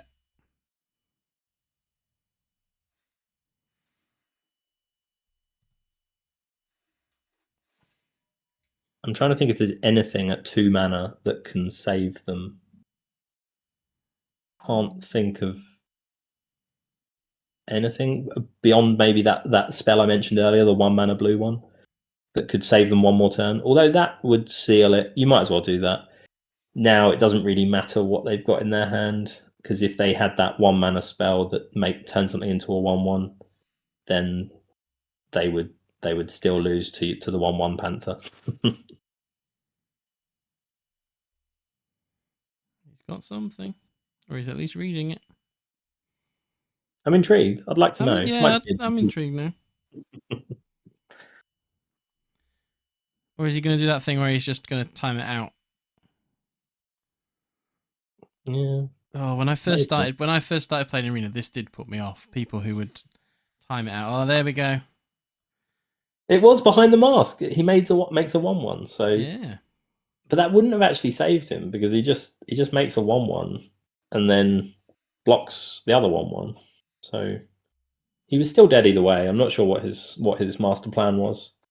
But there we go. There we go. So we are currently 2-1. That felt like a lengthy battle, that one. Even though you stayed on 19 life, you were never really in danger, and yet it felt like a bit of a slog. Yeah, there was definitely some suspense, wasn't there? There was, yeah, there was tension. GG Downfall, indeed. So where are we at now? We've got some more coin. We are currently 2 wins, so we are now 250 gems in 2 packs. We're getting ever closer to that. Yeah, I mean, look, 3 is a very acceptable. Getting 1,000. 1,000 is where I'm not like drastically unhappy. 4 wins and upwards, I'm like feeling fine. I feel like I've definitely had my money's worth from my 1,500 gems when I'm getting the packs, plus all those cards you open with the sweet Niv, and actually you got quite a lot of rares. You got quite a lot of Rakdos stuff. Yeah, a lot of stuff wheeled round that people weren't keeping. It was interesting. And I think that people have said that the whole play booster thing, even just 1 fewer card, means that you've got to be a lot stricter. And that means you might see, especially gold cards, wheeling more, where people can't just take a gold card that's not really in their colours. This is good for us. Packs 2 and 3. Oh, yeah, look at that. This is look a beautiful hand. And we've got the leech that can come out on turn. Oh, beautiful. Yeah, let's get a leech out there. One of these games we are going to mill Niv, and we're going to feel sad about it. But we are, and it's probably going to be this one.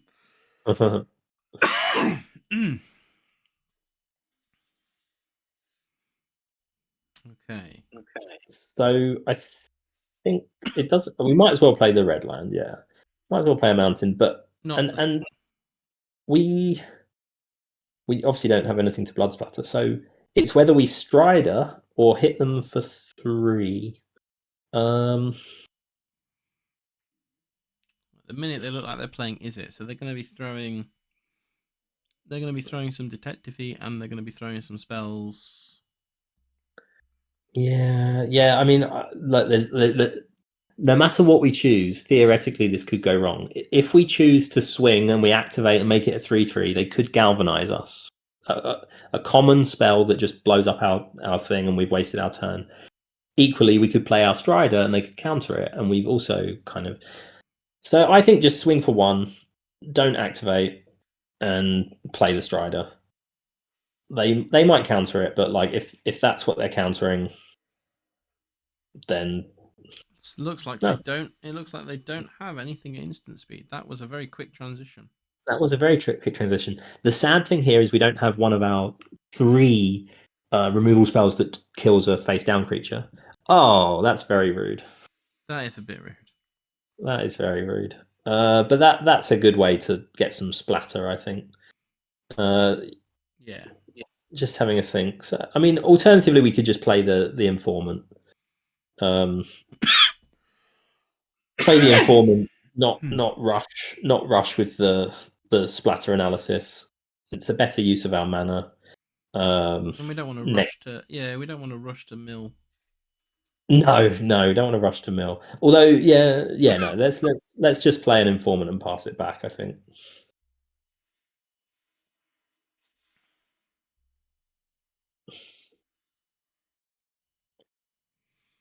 Strider justifies inclusion. So for us, we needed that Strider mostly for Niv Mizzet. We did, but unless we've milled the island, we didn't mill the island, did we? Not yet. That's good. If we haven't milled, we did mill the thoroughfare, which is our because we only had 3 ways of making the blue, which were the thoroughfare, the Strider, and of course the island. And we've got the escape tunnel to go get the island. We've got the panther to go get the island. So if we wanted to be very, very careful, we could go get the island. Do we want to? I think we've got. You want to go for the trade? Maybe the double kill. I'm thinking the trade turning into a double kill is possibly a bit of a nice. Let's see if they'll go for it.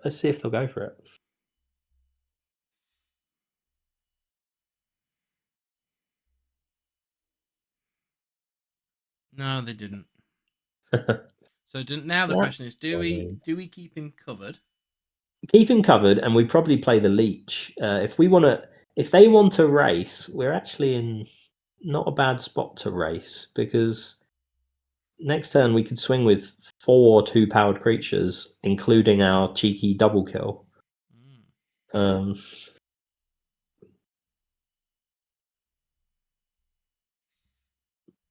One of the hardest parts of limited Magic is knowing whether you are supposed to be the aggressor or whether you are supposed to be the controlling player. I think in this scenario, we want to be the controlling player. So I think we have to offer this trade again. The downside is if they don't block with the. No, I think there's very good reasons to swing everything. Are we making the leech? Are we making the leech bigger? We're making the leech bigger. We're making that a 2/1. Swing with the team, and they're very likely to block something. Agreed. And best case scenario is Ape blocks the disguise, and then you get to blow up the flyer. And then we can always slice. No, they've not. No blocks at all. No blocks at all. That is interesting. So. No island. No Miv. So I would be tempted here to get rid of the panther. It sounds crazy, but we can then do green, white, go get blue means that we can cast Judith the next turn, and then we've got slice for the following turn. It also means that now Niv is somewhat safe to a degree. And then we can blood splatter and probably just get rid of the 2/2. It's not essential for us to do this, but you know we're now in this race. What are we getting rid of then? I think the flyer. We don't care about flying. We don't care about reach. Sorry, because we don't really have any flyers. So we might as well just kill the thing that we can't block. We lost a lot.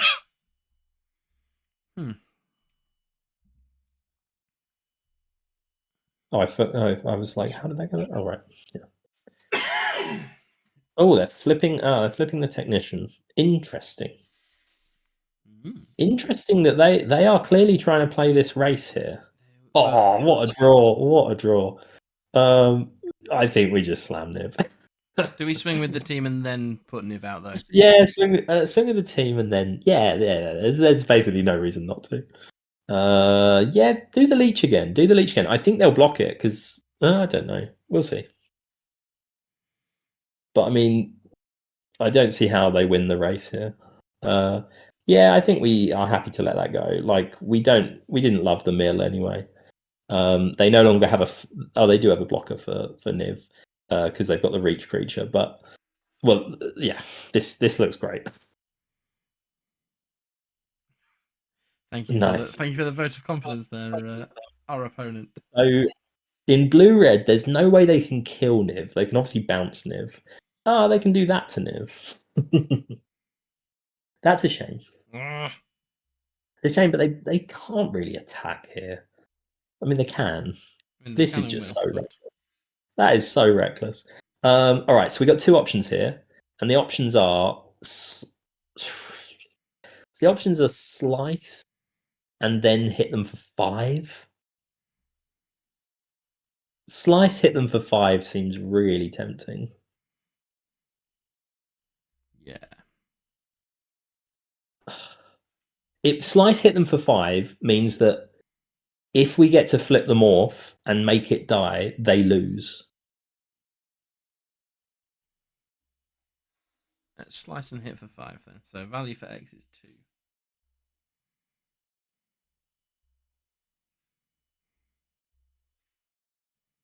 Now, I wouldn't have necessarily predicted this with the deck that we've built, but it seems like we are doing well when we are the aggressor. Somehow in our 5-color Niv deck. And then doesn't matter really. Just hitting for an extra point of damage. So yeah, like next turn we just do exactly the same thing again, and we now actively want the whatever it's called to die, because that would do the final 2. Oh, boo! That's fine. That's fine. They have. We've actually blocked the one that we want them to. Yeah. Yeah. So yeah, this is. It's always nice when you've won the game but your opponent doesn't know it. Oh, and we have another one. Can we? No, we don't have enough mana. We can't do both. No. We have to do the touch. We go in. I reckon this opponent's been quite friendly. I think they're going to give us the nice here. And then flip that bad boy over.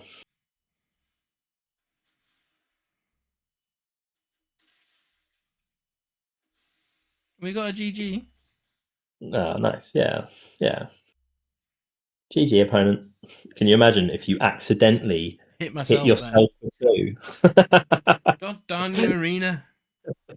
Yeah, you're like trying to. I'm trying to emote. Shoot Niv for 2. Shoot Niv for 2. Yeah, we got to kill Niv somehow to get him back. I actually forgot that we do have the 2 blood splatter analysis that can get Niv or Judith back, and actually kind of incentivize me to do the leech thing now, because we do have the blood splatters. Right, before we go into game 4, I'm going to go get some water, because I don't know if you've noticed that I have been apparently not healthy. So I'll be back 2 seconds. Yeah, no worries. Hello, chat. Only keep you company. and then I'll probably go and run and grab some water. All hail hydrate, as Cryptic says.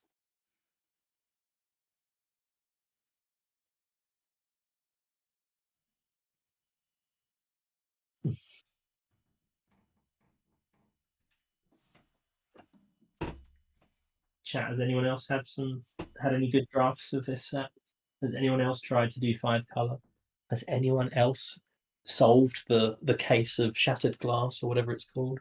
I have news on that one. Oh, hit me, yeah. In fact, why don't I?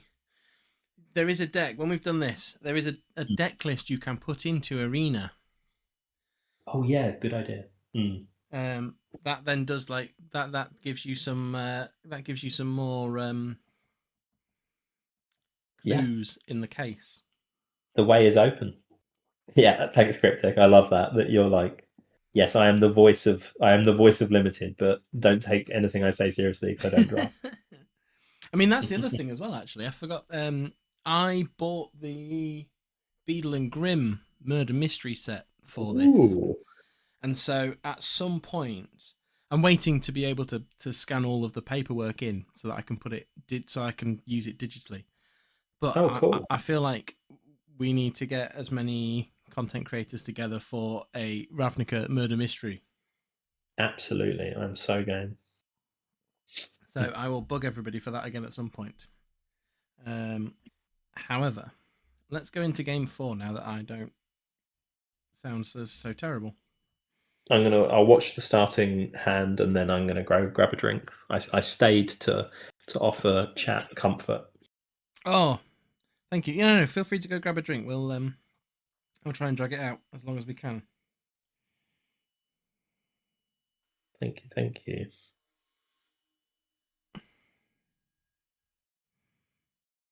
Yeah, that was my bad. I should have turned around then. No, not at all. No, I intentionally stayed to.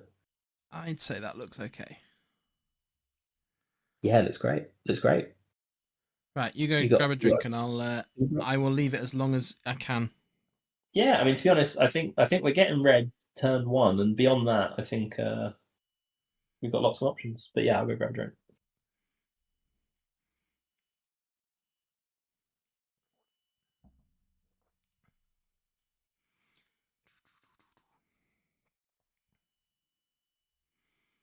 And the advantage of this one for you, Cryptic, is that you can't see them go, you'll go.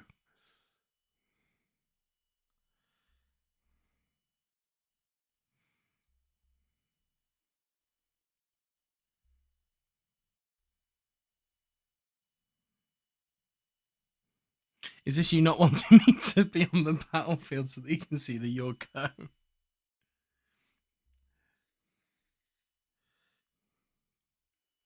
Right then, so escape tunnel. Let's go looking for a mountain. Je voudrais une montagne. I apologise to all of France for that.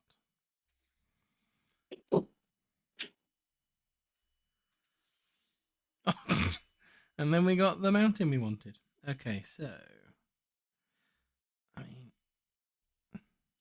I feel like colour-wise it doesn't matter, but maybe we don't need to worry about this until turn 3. So I think we just go black for the sake of it, and then bring out the Strider.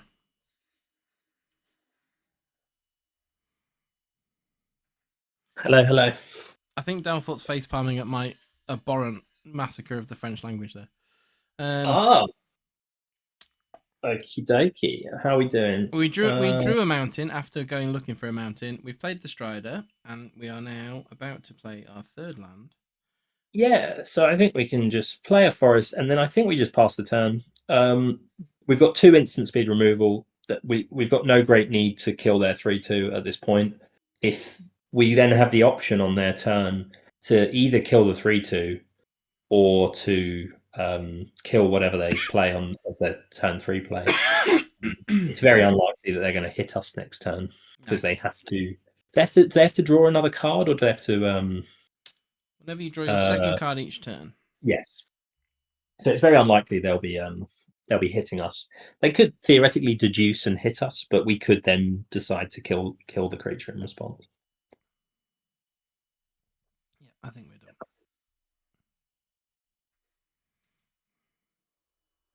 And chat, it's often best in Magic to wait until the last possible moment before you make your decision. And we've got 2 counter spells in hand, neither of which can be countered when we're playing against our blue opponent. Oh, hello, Turtle. Oh, they can attack us. I think we're just going to take the 3 and kill the Inspector. The Inspector is a much better card. It lets them loot every detective that gets played. Would you like to slice it now? It doesn't matter. We can do it at any point this turn. It's not going to be... it's not going to be attacking. So you can either do it now or post-combat. Doesn't really matter.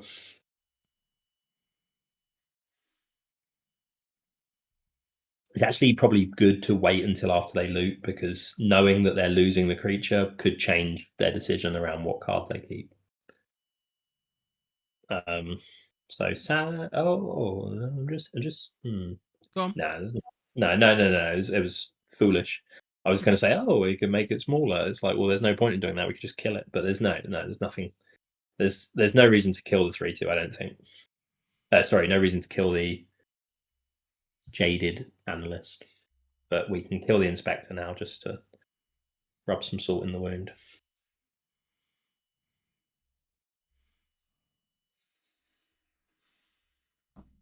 I always miss you, Turtle.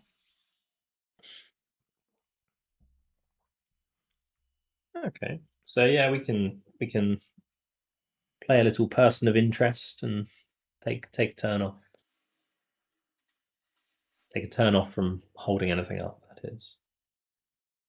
And the nice thing about person of interest when you're playing against an opponent with 3/2s is this: where they're about to play a 3/3, and hopefully not the private eye, because it's Cryptic's coat. Oh no, it's bad because it's good, but not so good that we wouldn't attack both of our creatures into it. So yeah, I think here we're going to. Trying to think whether there's any reason not to. No, I think we're swinging both of our 2/2s, then playing the Hellion face down and holding up Long Goodbye for their turn. But yeah, might as well hit them for 2. We kind of have to attack the coat. The coat is a very strong card. A lot of people say that Cryptic Dingus Egg was consulting on the set, and that was the card that he got through. Some people say that's a lie, but choose to believe what you want to believe.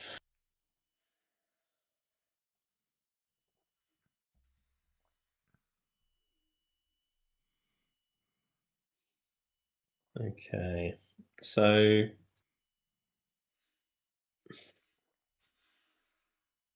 it's very unpleasant. That's annoying, but not a lot we can do about it. Do we want a Long Goodbye in response? No, I don't think so. The reason being, part of me wishes that we had Long Goodbye on their turn. Obviously, the chances of their Cryptic Coat hitting a disguised creature they can flip up for good value, doing the Long Goodbye in response doesn't do anything. Like, we still lose our creature. It's better to see if they're going to try and do anything else before combat, which doesn't look like they are. The coat obviously gives it unblockable. It looks like they thought they could maybe attack with the analyst and are now realizing they can't. I think we just take the 3. It's just good to for example, if they played private eye, which they're very unlikely to, because they would have done it before combat. But if they so now we could do it, because it actually means we can flip our Hellion on our turn. So now let's do that. It kind of doesn't matter what we're flipping. I think it's very likely that they're going to return the coat for 2 mana. So it kind of didn't matter what we were getting rid of. We've got rid of the card that's more likely to attack us, and there's no reason that that's a bad thing. So 3/2. The 3/2 is obviously the better blocker. So what we'll do now, we will just play the land and swing. Actually, we're just going to swing for 8. So they have 1 mana. There's nothing they can do about this. I mean, so we won't swing with the 1/3, obviously. But the 2/2 and the 2/2 we will swing with. They can't block the person of interest because it's suspected. And then we'll flip it. They could theoretically have Behind the Mask, the card we saw in the previous game. Fingers crossed. Okay, fine. So now we flip it. This would actually be bad if... Oh, that's fine. So, yeah, they now have no creatures. We have a theoretical 2-turn clock. Shock's really nice because it means it can kill that face-down creature. They're probably going to play the coat again, but we'll see.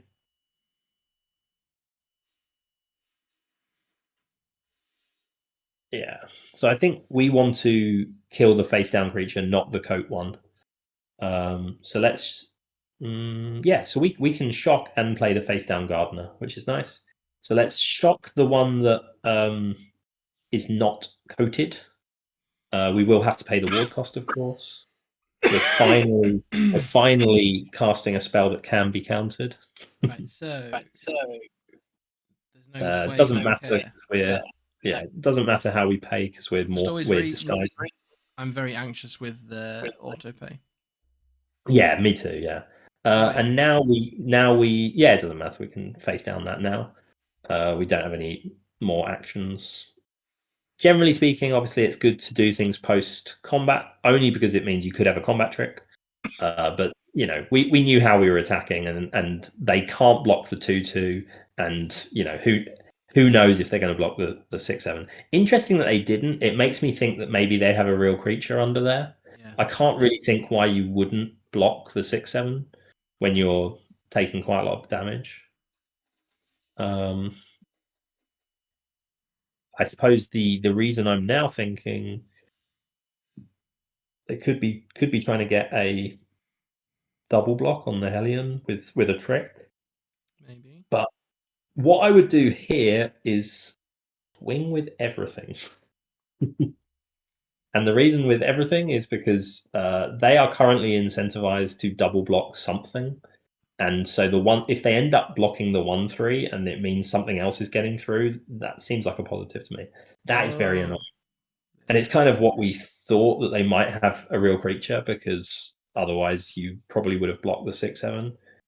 So that's annoying, but we can still now swing with the 2/2/2s. They're going to feel very pressured to block, which is good for us. Obviously, the Gardener does flip into a 2-powered creature, right? Because then we can flip it and get some value on the way. Yep. Nice. So we can do that when they determine blockers. They're going to be very incentivized. Okay, yeah. I was going to say they're very incentivized to block this. Oh no! It's okay. It's a shame, but so we can play our case and go get blue or white. It's only a shame because now Sod's Law means we're going to draw Niv Mizzet, and where we would have been able to cast it, we now won't be able to. This is true. That is. Go on. We've got. How many have we got? 1, 2, 3. Oh yeah, you're right. You're right. We can with the Strider. Yeah. So yeah, that unblockable 4/2's pretty annoying. We swing with the team, I feel. Yeah, I think we do have to swing with the team, and we do have to literally swing with the team because the 2/2 has menace. So and they have to. So they have to block the 6/7, which means they can't block. Oh, actually, that's a point. Maybe we don't swing with the 1/3. And the reason for that is, so don't swing with the 1/3 because they have to block the 6/7, which means they can't block the 2/2, which means This is assuming they don't have a removal spell. If they have a removal spell, then all bets are off. But if we swing with the 1/3, then they just chump the 6/7 and kill the 1/3, which just seems bad for us. Yeah. So we might as well just swing with those two. If the Hellion doesn't get removed here, we're in really good shape.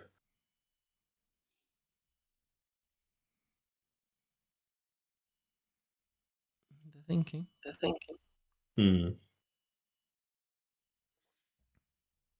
See, well, of course, here they're recognizing that if they can't destroy the Hellion, they have to block like this. They can't block the 2/2, then they are dead. They've got a lethal attacker.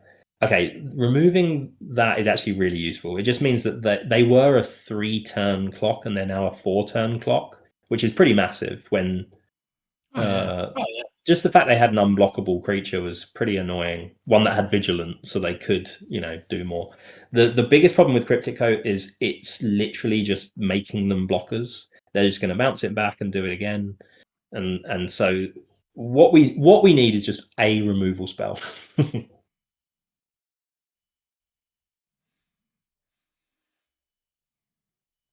Yeah. Okay. So that's good. A removal spell, I think, wins us the game. A removal spell wins us the game. Oh, unless they got a 1-drop.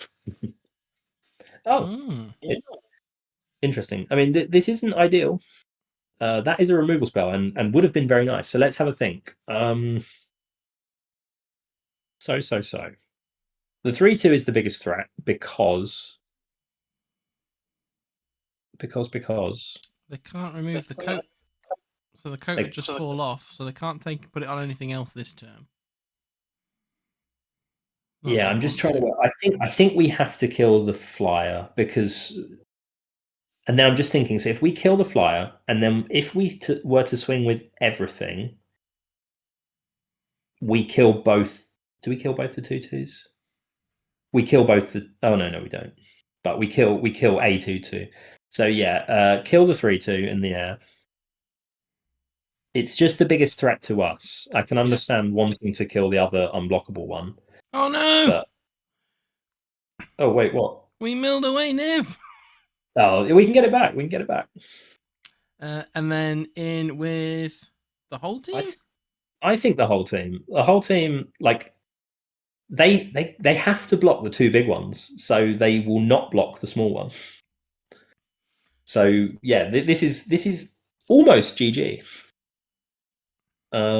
We get to they'll probably double block the 3/2 and the 2/2 on the 2/2. This is a bad block by them. It means that we kill both the two powered creatures. So we want it in that order, don't we? We do want it in that order, yeah. What they should have done was put the 2/2/2s there, guaranteeing that they have a 2/2 remain.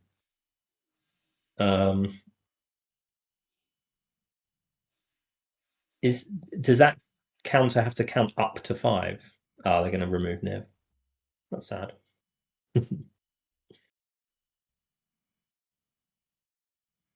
don't know. Keep looking.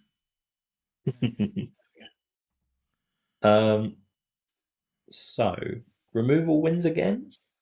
Not anymore because we don't have menace. Actually, the coat is so good. Yeah, we may end up losing to the coat, and that's my fault. I don't think it is. I don't think that we could never. They can always put it back in their hand for 2 mana. Ugh. That's a bad draw. So yeah, we have to just swing with the 6/7. They'll probably block with the 1/1. They can't kill us next turn.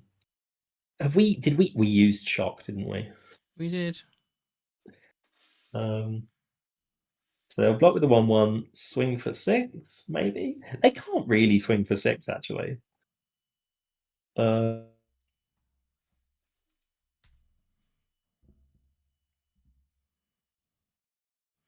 yeah, the cloak takes the. Just kill us. If there you go. There you go, twice. If they Cryptic Coat twice on their turn, then removal does win us the game. If they swing with both their creatures. It's a really interesting one. Is it 2? So 2 mana, play 3/2. 2 mana, play 3/2. Silly doing it before combat because they could have had, or maybe they're just not about to swing with it. Which, I suppose, to be honest, they're probably just going to try and kill us in the air for 3. Takes 1 turn longer, but it's a bit safer to us removing their things. I kind of feel like they're just going to Cryptic Coat again. That card is so good. I'm trying to remember whether we have any other ways of dealing damage. So they've actually got us dead next turn, which is that's sad. Very, yeah.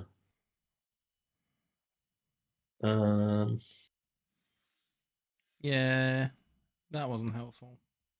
No. Much sadness. So swing valiantly with the team and hope that they forget to block. I think that's our best and only plan.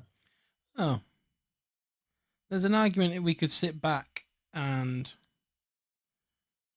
Oh, sorry. Yeah, I forgot that. So yes, of course, we do actually have to sit back. So yeah, sit back. I forgot that it had reach, if I'm honest. So yes, so we are not dead if we just sit back.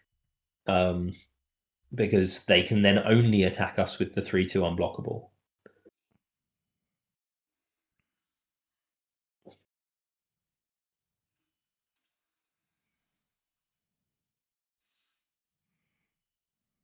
So we take that one Okay. out.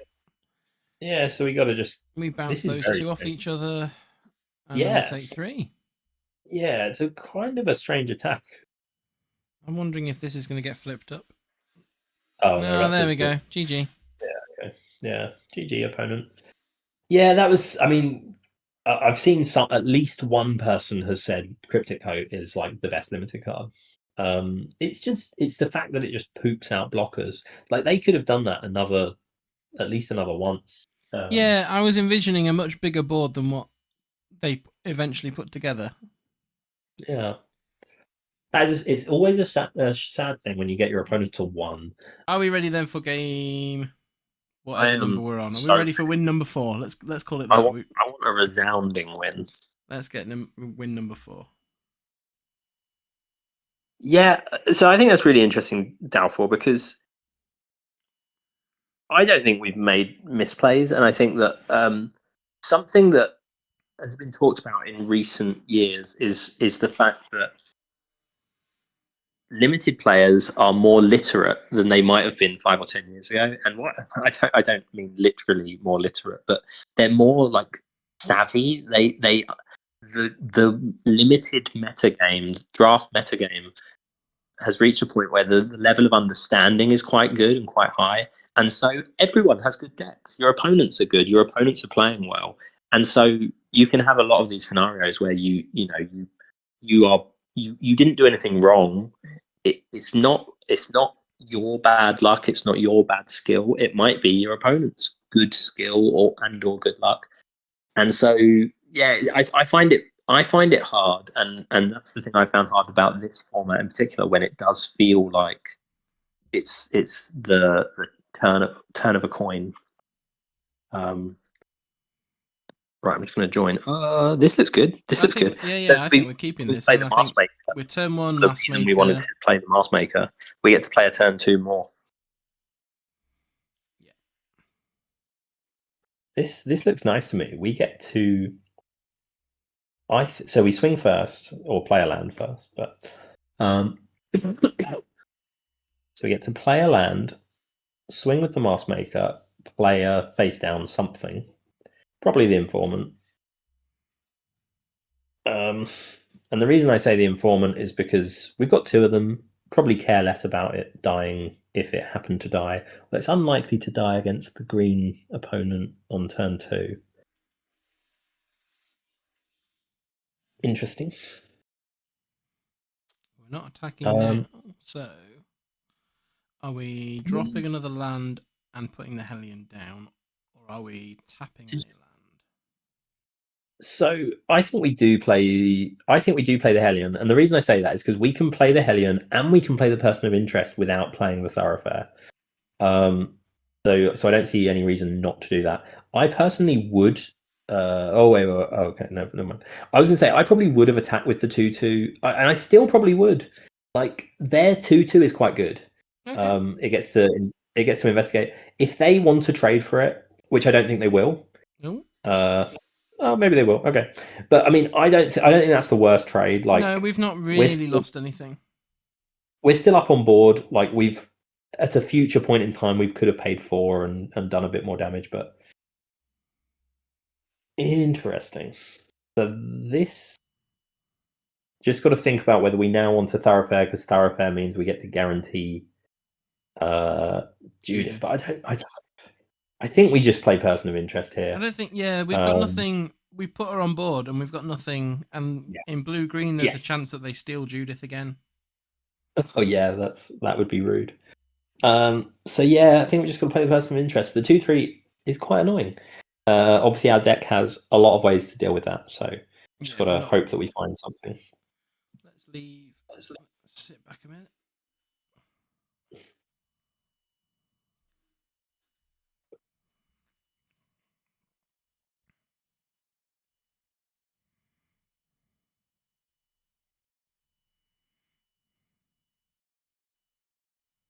So there's an interesting rule of 5. So for those of you that are new to this format and never played any Khans of Tarkir, which had morph creatures that function similarly, there is a rule of 5 which says if your opponent does not have 5 mana, then if you block with a 2/2, you will not get blown out in combat, which is really interesting. So if your opponent only has 4 mana, then they cannot blow you out and kill your 2/2 in if they block. So it's a really useful one to know, and it you might say, really? And if you go and have a look at all the disguised creatures, all of the disguise costs will be 5 or higher to give them toughness 3 or greater. So Thoroughfare.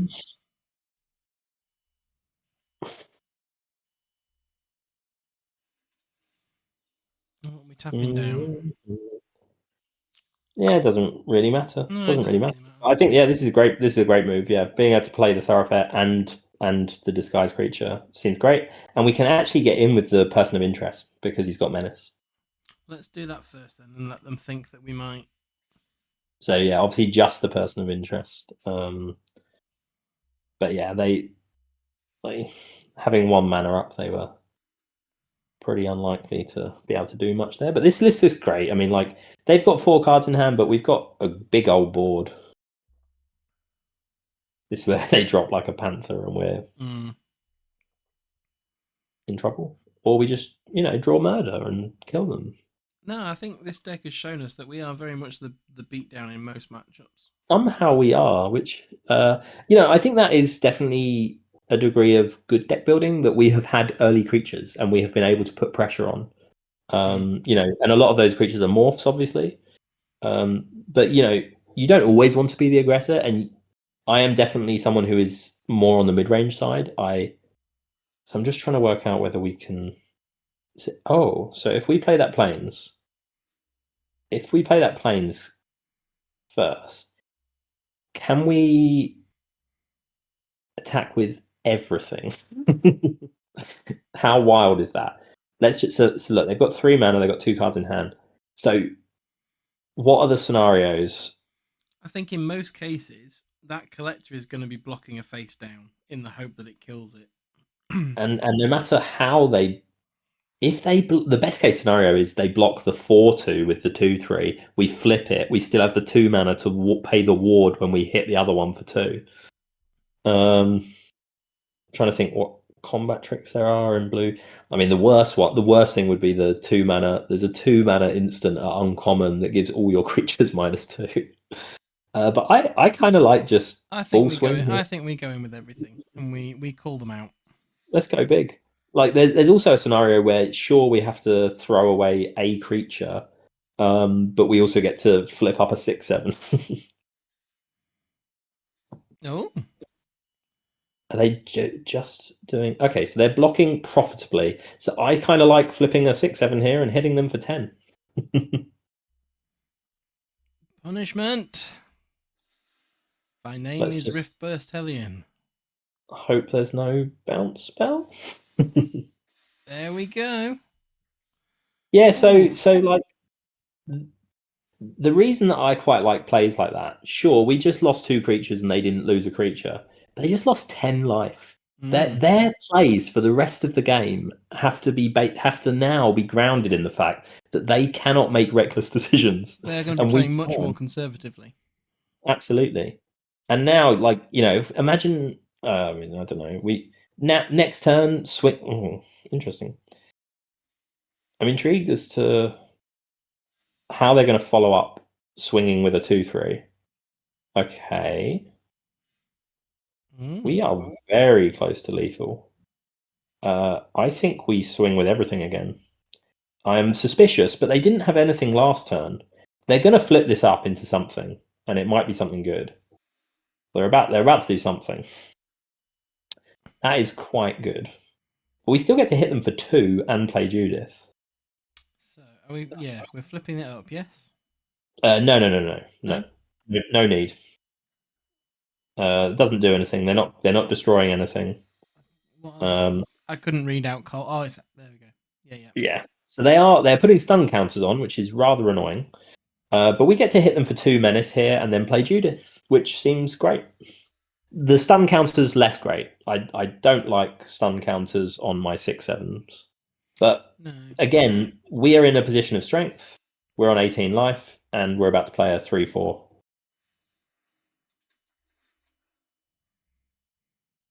And again, playing a 3/4 when you know they can't counter it, like playing your bomb when you know they can't counter it, feels okay. They just really can't keep doing what they just did, which is letting us hit them with the menace creature.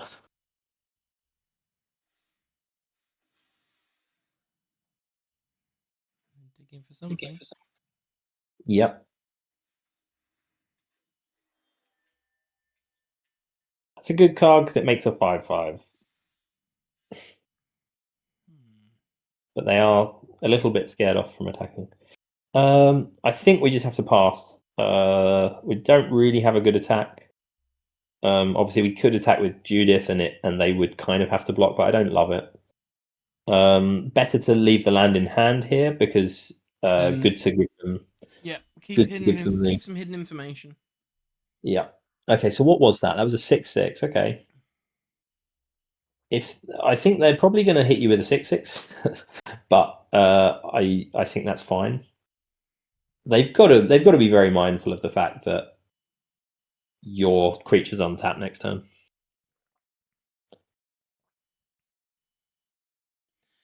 Do we want to, at end of turn, flip the informant now? It is tempting. So the argument for doing so is obviously you've got that 4 mana up on your turn, depending on what we draw. The downside is that they get to play around it a bit more. I think let's see where they're at their end step. If they have like tapped out, or if us having a 4/2 that when it dies deals 2 to something, if they can't really play around that, then yeah, absolutely better for us to just use the mana. That's not ideal. So here they if they have both, then that's pretty nice. They get to go and get magnifying glass and a thinking cap, and so they get to give one of their detectives +1/+2. So it's pretty nice. I mean, if that's a 7/7, oh, did they not get anything? They did not get anything. Oh, that's a lot less good. It's just a 4/3/4. So all right, attack. So let's just have a think. If we swung with the 6/7 and the 2/2, would they block would they double block the 6/7? Probably. If we draw removal, I'd be really tempted to like go big and go all in. I think we don't flip it. No. I think if we don't flip it, there's a chance that they block the 4/2 with the 6/6. Oh no, we get it's a sorcery though, so we get Oh, you get an imp. We get an imp because That's really nice. So let's do that. Oh wait, let's just have a look. So be careful with mana here. I'd not auto tap. We don't want to tap those red and blacks. So let's tap green. Either green. Let's tap green, green, white. So if we do green, green, white, make an imp. There is obviously a certain amount of information that we're giving even by doing this. Yeah. But I think that's fine. So we'll make an imp, which is good. And then so blue's obviously the only color we don't have, but we can kind of get anything. Again, we can right now we can cast every spell in the deck. So if there's a color, it really doesn't matter much. Let's get the blue just so that we've got Wooburg. Yeah. Theoretically, there is land destruction. And then let's not do anything else with our mana. So it's just working out how many creatures we are attacking with now. We can attack with as many as 4 and as little as probably 2, which would be just the 2 on the left. So it depends on how aggressive you want to get. How about we do everything except Judith? I think if we don't do Judith, we shouldn't do the menace one. Because one of the things that could happen is they could let one of the creatures through, and if they let Judith through, because Judith trades with everything but the big guy. True. If they let Judith through, then flipping the 2/2 might win us the game. Should we go all in then? Just so 6, 10, 11, 12, 13. They actually have lethal, so I'd swing with just the far 2. Actually, no. Let's swing with everything. They only have lethal on us if they don't block anything. So let's go all in. Math is for blockers, right? So they have exactly lethal because they've got 6, 10, 2 plus the counter plus making a 5/5. Interesting that they are doing kind of what I thought they might, but they now have to. Yeah, okay. I was going to say some of these blocks looked better than. Okay. They're trying to work it out, aren't they? Yeah. So let's see. What we really just need to know is whether we're doing the 2 damage to their face.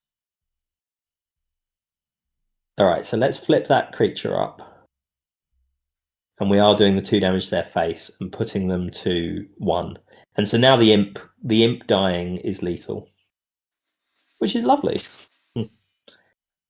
So this was a good attack. Yes, we lost Judith, and some people would probably not have made that attack for that reason. Now we do the 2 to no, 2 to their face, 2 to their face. So we do the 2 to their face to put them at 1, and now they kind of can't attack us because the imp dying deals 2, right?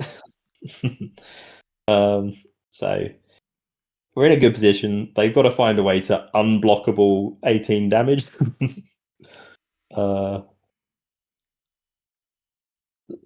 Blue is the color to do it, but it's very unlikely.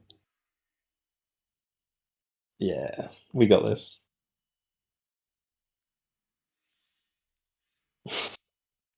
Ooh, so there we go. We didn't even need it. Yeah, I was going to say they know they're dead because we can literally just swing with the imp. Very nice, Gareth. That was really good. I enjoyed that one. We got to our 4th.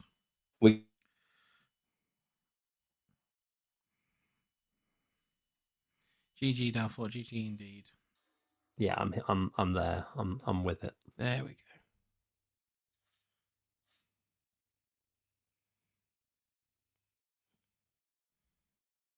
That looks like an okay hand. It does, yeah. So it's got everything we need. It's got the ability to have our 3 main colors, and a pretty easy turn 1 swamp. Yep. And then we've got some options. So I do like these sleeves from the Mastery Pass, I will admit. These are very pretty. So, Escape Tunnel. Let's go looking for that swamp.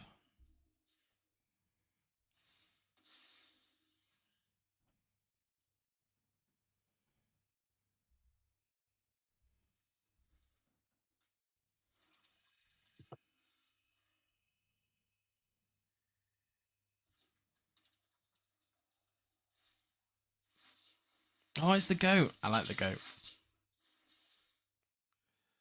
Yeah, it's actually quite good at getting some early damage in. We got our And then blue, which is good. We don't have to worry about milling that away later. yeah. And I'm gonna go with the code breaker. Or do you want the Strider? Do you think? Codebreaker seems good. I think we've got all of our colors, so we don't really care about fixing, and this allows us to maybe go turn 3, slice in, and swing for 3. So yeah, seems good. Seems good. I actually think, saying that, I think it's probably more likely that turn. Oh yeah, haste. I forgot about haste. Oh great, yeah, definitely the right move. I think it's probably more likely that we'll lead with the Scoundrel, and the reason being is that unless they play a particularly good 2-drop, having Slice on turn 3 when most people are playing a Disguise card seems good. So yeah, I think either of the Disguise creatures, either that or the Informant, seem good, and I think, maybe actually the Informant. yeah, because the Only, Informant's easier to come out later if. yeah, and there's also the possibility that we actually can flip it up next turn, which we can't do to the Scoundrel, Yeah, as we learnt the hard way on. we did. Yeah, me being overconfident in knowing how many of these new cards I know. Oh, I did the exact same. I did the exact same thing with which one was it? The Gardener, wasn't it? I forgot to flip the Gardener at the last moment. Oh yes, yeah. Yeah, so that's a shame. It's a shame, but um, No, I think I they think played that right there, didn't they? They were. yeah, and look, they've just spent their entire turn dealing with our face down creature. We have all the colors. We have Wooburg. We have. We just need to we just need to draw Niv. We just need to draw Niv, and we've got this game already. So yeah, so I think Scoundrel Disguised. Yeah, Scoundrel Disguise seems like a good place to go. You know, we don't want to be killing the goat, and you know, there's an argument to play it face up as a 3/3, but you want to try and get the most out of your cards, and this is the way you get the most out of the Scoundrel. And at the moment, they've missed a few land drops. I don't think. Well, they've missed a land drop at least. I think. Maybe. No. Oh, maybe. Maybe now they might be about to.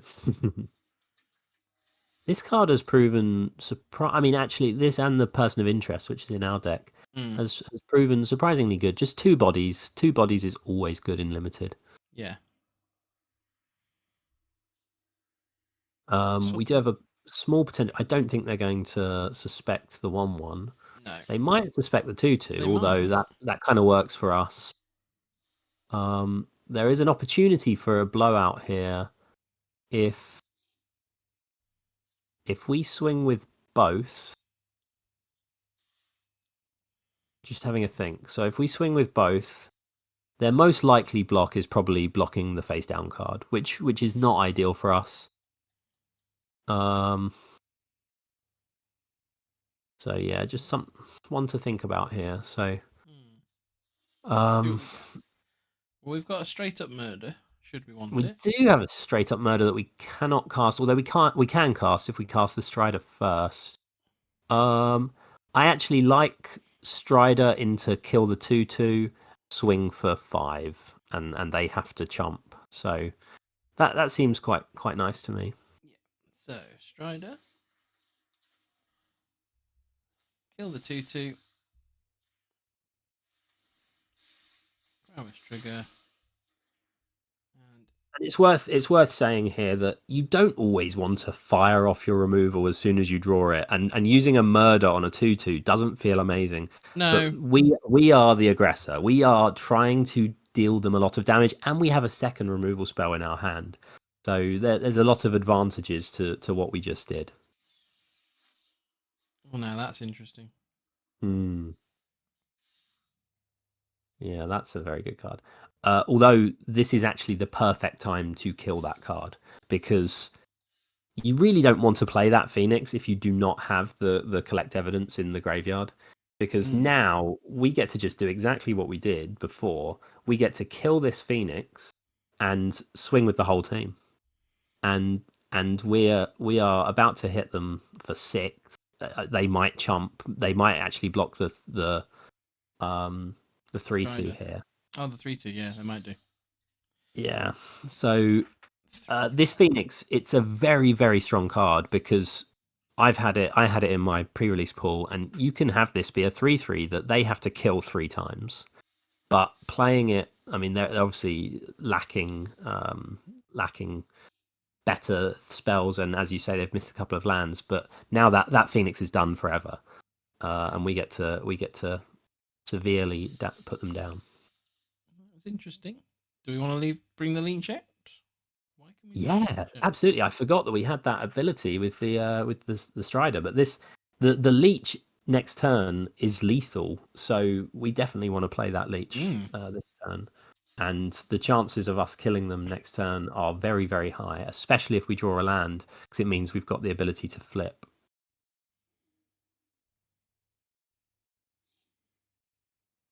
Again, it's interesting here because if they had 5 lands right now, I think our chances of winning next turn go down a lot.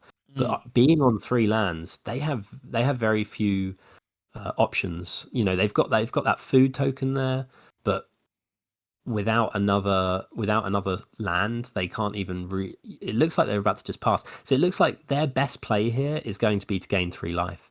So I think we want to play that forest to give us the most options. They remember that goat cannot block. So I think what they're trying to do here is gain 3 life, but they might have a spell. But I think we're in a position where we can throw our creatures into whatever they might have. I think so. Best case scenario for them might be the 2-mana exile spell. I certainly do not believe there is anything for 3 mana that would deal with more than one of our creatures here.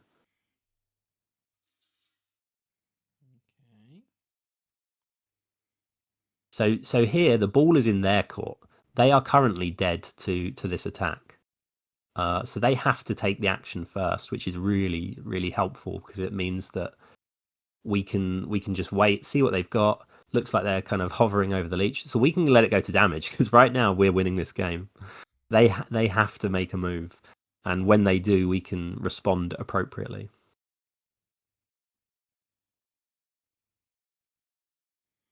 I think there we go. So yeah, so we thought that might happen. So this would not. So I'm just having to think. So activating the leech does just kill them, doesn't it? Yeah. I think so. Yeah. Does it? Oh wait, no. 1, 2. No, it doesn't. 4, It doesn't. 5, No. It doesn't kill them. So I think the better move is to unmask the scrounger. Well, that'd be and 3. save out. That'd be 3, 4, 5, 6. Oh, sorry. Sorry. Yeah. Ignore me entirely. I somehow got to 5. So yeah, that's the benefit of that. I don't know if they actually had any other plan, but no. Sometimes you play it, don't you? Sometimes you know you're going to lose, but you're going to play out to see if your opponent makes that mistake. Well, absolutely. And is there a possibility if we had gone to no, they were still dead to that. Yeah, I'm not sure. I was trying to work out whether they were trying to give us the option to do something, and when we do something, they maybe had some trick. But they were dead. They were dead to the other 2 creatures, even if they did have removal for the leech. So yeah. So we are on win number 5.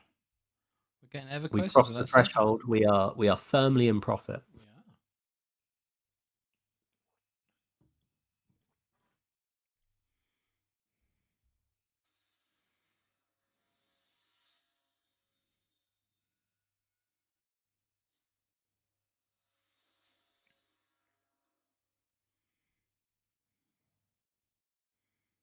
I think we're okay there. Yeah, I agree. I mean, long goodbye makes a lot of hands keepable. It would be nice to see an early disguise card. The best case scenario for us is that's always welcome. More removal is good. But yeah, the Mask Maker is best if we get to attack next turn and then immediately play a 2-mana disguise instead of 3 mana. But we've got lots of other options. We don't need that at the minute, Yeah. so we're going straight for the Strider. Yeah, straight for the Strider. Again, always best to do things second main. There's not much. I don't believe there's any flash creatures. Yeah. What have they got? Oh, just a bounce. Yeah. So look, that was always going to happen this turn. That was their play. So not a big deal there. What would have been really nice is if we had got to attack. So.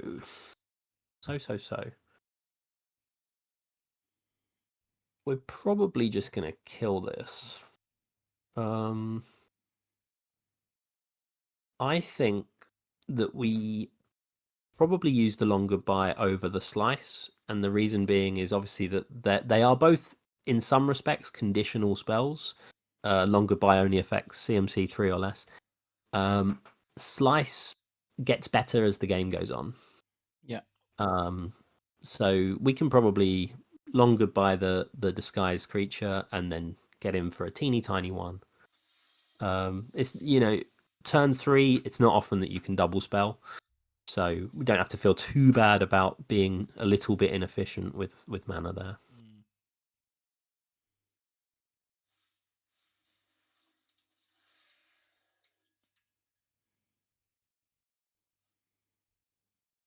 Good card. Discard the big creature. Ooh. Okay, so now I wish I didn't tell us to use Long Goodbye. Yeah, I'm kind of with you on Person of Interest because the only other option is Strider and Case.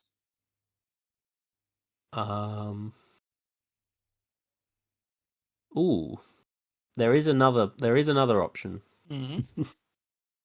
We attack first.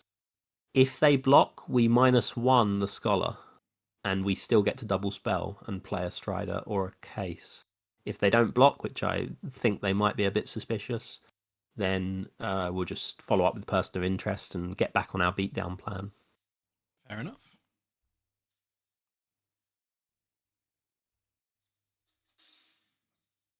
Yes.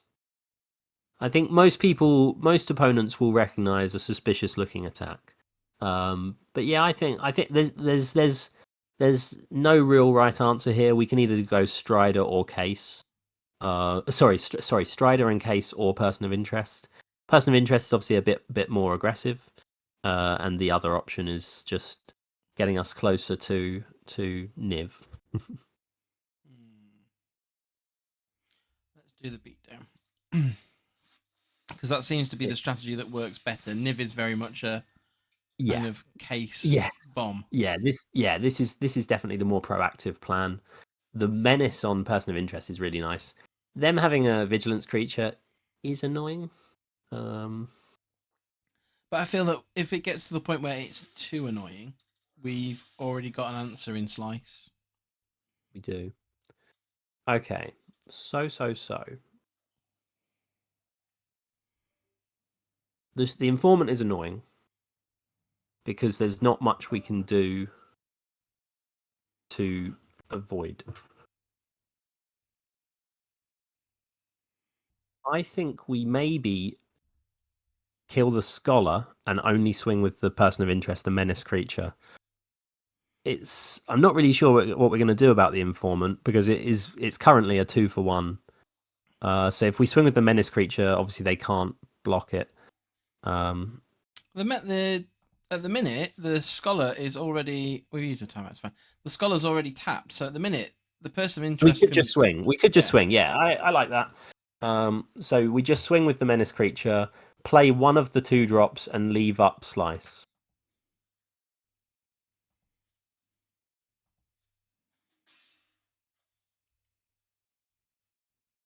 We're not quite there with Case yet. I feel Strider's probably the better option. Yeah, seems good. Yeah, another creature on the board.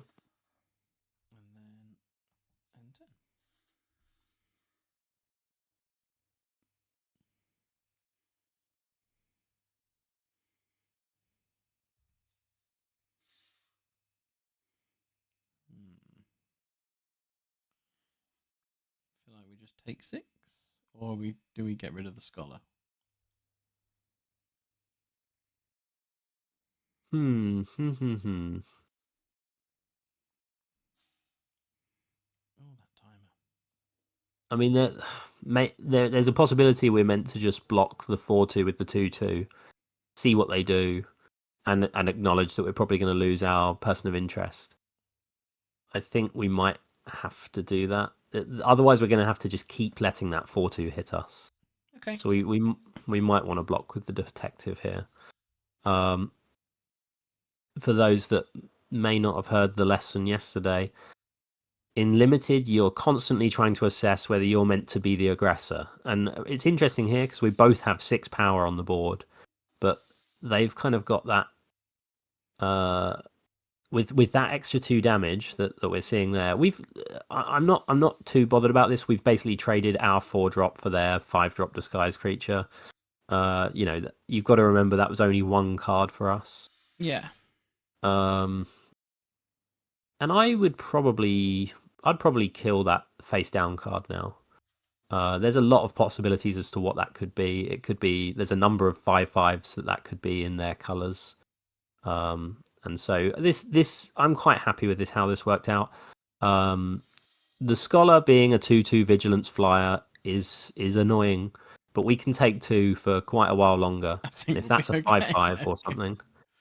Okay, it was a 1/4. Oh. Let's get that plains. Yeah. Might want to get the forest only because we've got green spells. Oh, I didn't realize we didn't have one. Silly me. Yes, yeah. So I'd say get the forest, and we can. Just trying to work out whether I think we just play the case. Play the case. Go get the plains. I don't think we need to worry too much about slicing, and we've still got it up for the scholar if needs be. This is not the ideal position. We really want to draw something good, and quickly. But like we said, we can take 2 for a little while longer. So yeah. We want to try and just draw into Niv now, really. Yeah, Niv would be good. Judith would be good. True. Pretty much any of our disguised creatures would be happy to see. I mean, we can even cast the 6/7 as a 6/7 next turn. So, they want to keep being suspicious.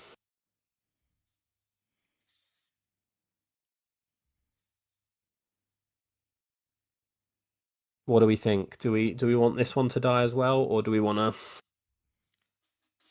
I feel like they were testing the water to get rid of a slice, and I feel like they don't know we have another slice. Yeah. I think it's probably worth trying to get rid of it. Yeah. While we've got the mana for it as well. Yeah, let's do it. Again, as soon as you see green in this format, this could be a face down. There's two 5/5s at common: the crocodile turtle and the plant thing. I mean, I'm not a fan of that one, if I'm honest. No, this. I mean, look, it's a 1/4. It's could have been worse. We have the bigger issue of not really having any action. So yeah, sadly we're just sitting back. But again, I mean, a useful thing to do is to just constantly think about how many turns you've still got in you. And right now we've still got 5 turns to sort something out. Call that 4 turns.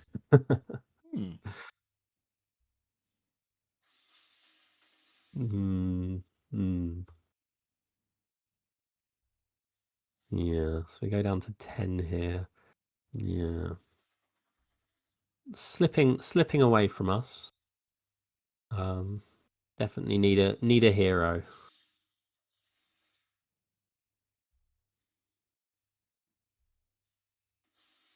Yeah, that case is very strong. I actually think that this uncommon case is better than the white rare case that gains life upon entry. Okay, so out of interest, if we play this... No, of course we can't. was going to say if we play it face down, can we flip it up? But no, that would require 9 mana. But I think we just have to play it as a 3/3.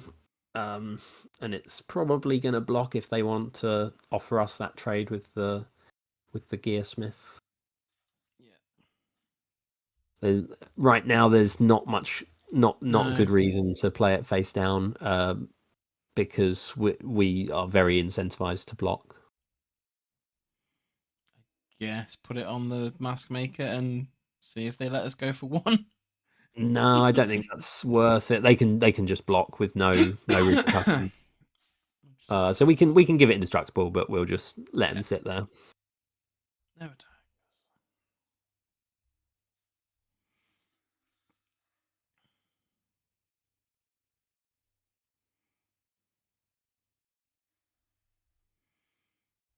Come on, Niv. You are the next card. If we're gonna go down, we want the dragon on the board. Yeah. Yeah. Sadly. Okay. Yeah. I was about to say that sadly, I think we've lost this game no matter what we draw, and that has pretty much secured it. And the reason being, they're about to hit us for seven that we cannot block, and so we have to block the 3/3, and then the next turn, no matter what we draw. Sadly, we did not pick up one of the rare. Right, we just couldn't get there. Board wipes. Just couldn't get there. Oh look, that looks familiar. Oh, they're doing okay. No, not that great. They've only got 3. Oh wait, 4. Oh, because they've got the white case. So they just needed a green. Just need a green card.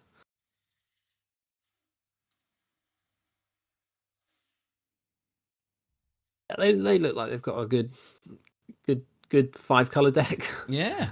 I am wondering whether they've got a Niv Mizzet, but yeah, we can see what we get.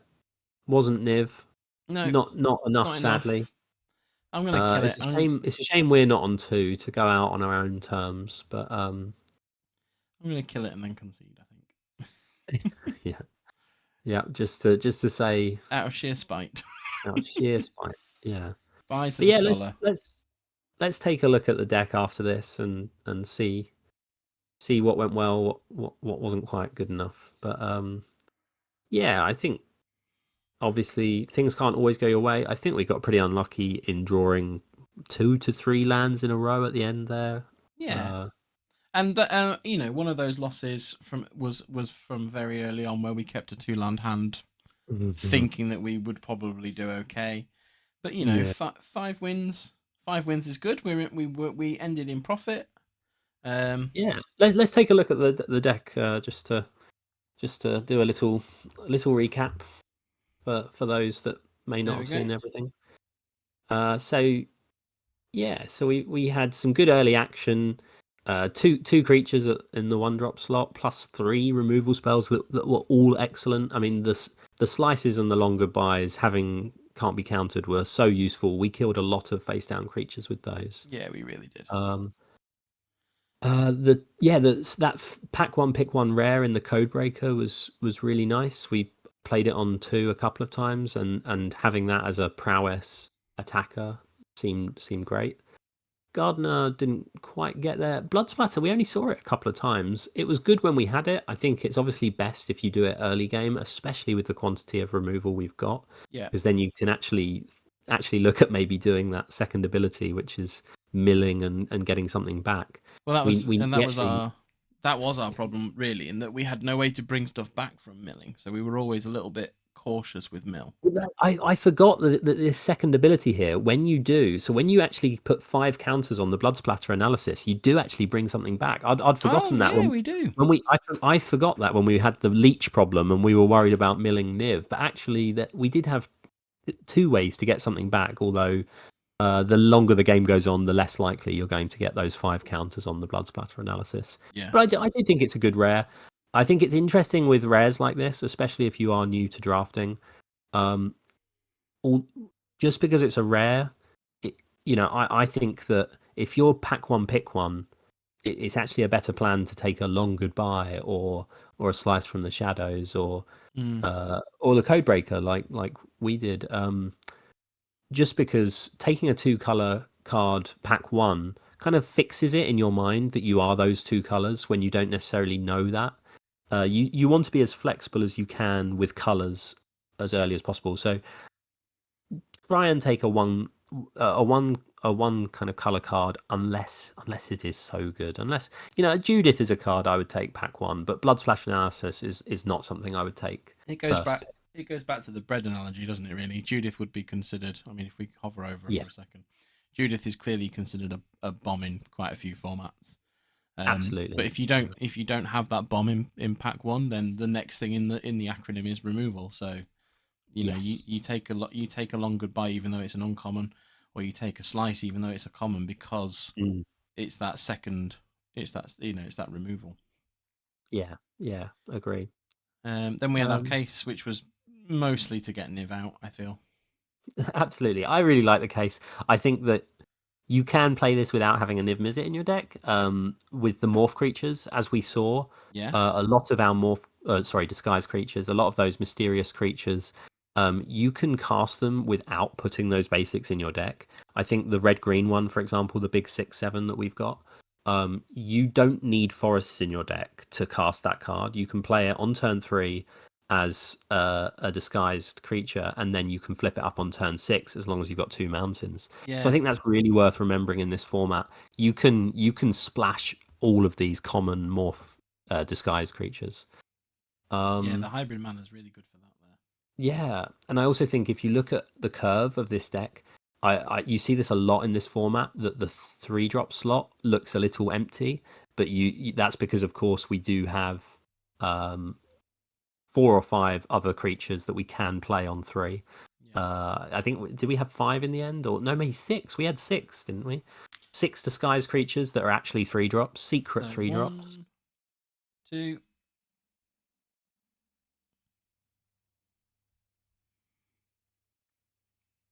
3, 4, 5, 6. Because for some reason I had it in my head that the Panther had that, but the Panther's got So 6 creatures that are actually also 3-drops. That flexibility is lovely, where they're kind of good whenever you draw them. They're good if they're in your starting hand, and they're good if you're drawing an Informant or a Hellion on turn 5 or 6. You're feeling pretty happy.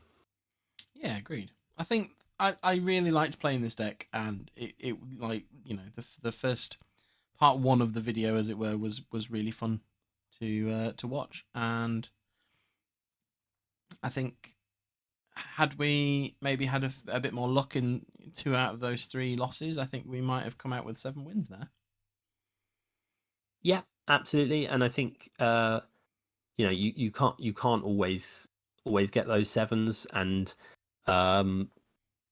especially in best of 1, there's a degree of variance. You can lose 1 game, 2 games to things that are just out of your control, either, especially in a format where you feel like you're racing, because sometimes it's just the player who went first gets that win, and that does happen.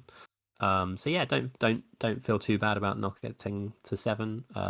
I'm very happy getting to 4 or above. And I agree. Making most of the cost back is always kind of good, and then going anything above that is always a bonus. Absolutely, yeah. No, it's really good fun. That was great, and I've had a lot of fun, and hopefully the viewers have also enjoyed this. So let us know in the comments what your thoughts were. But thanks very much again, Jack, for jumping back in for day 2.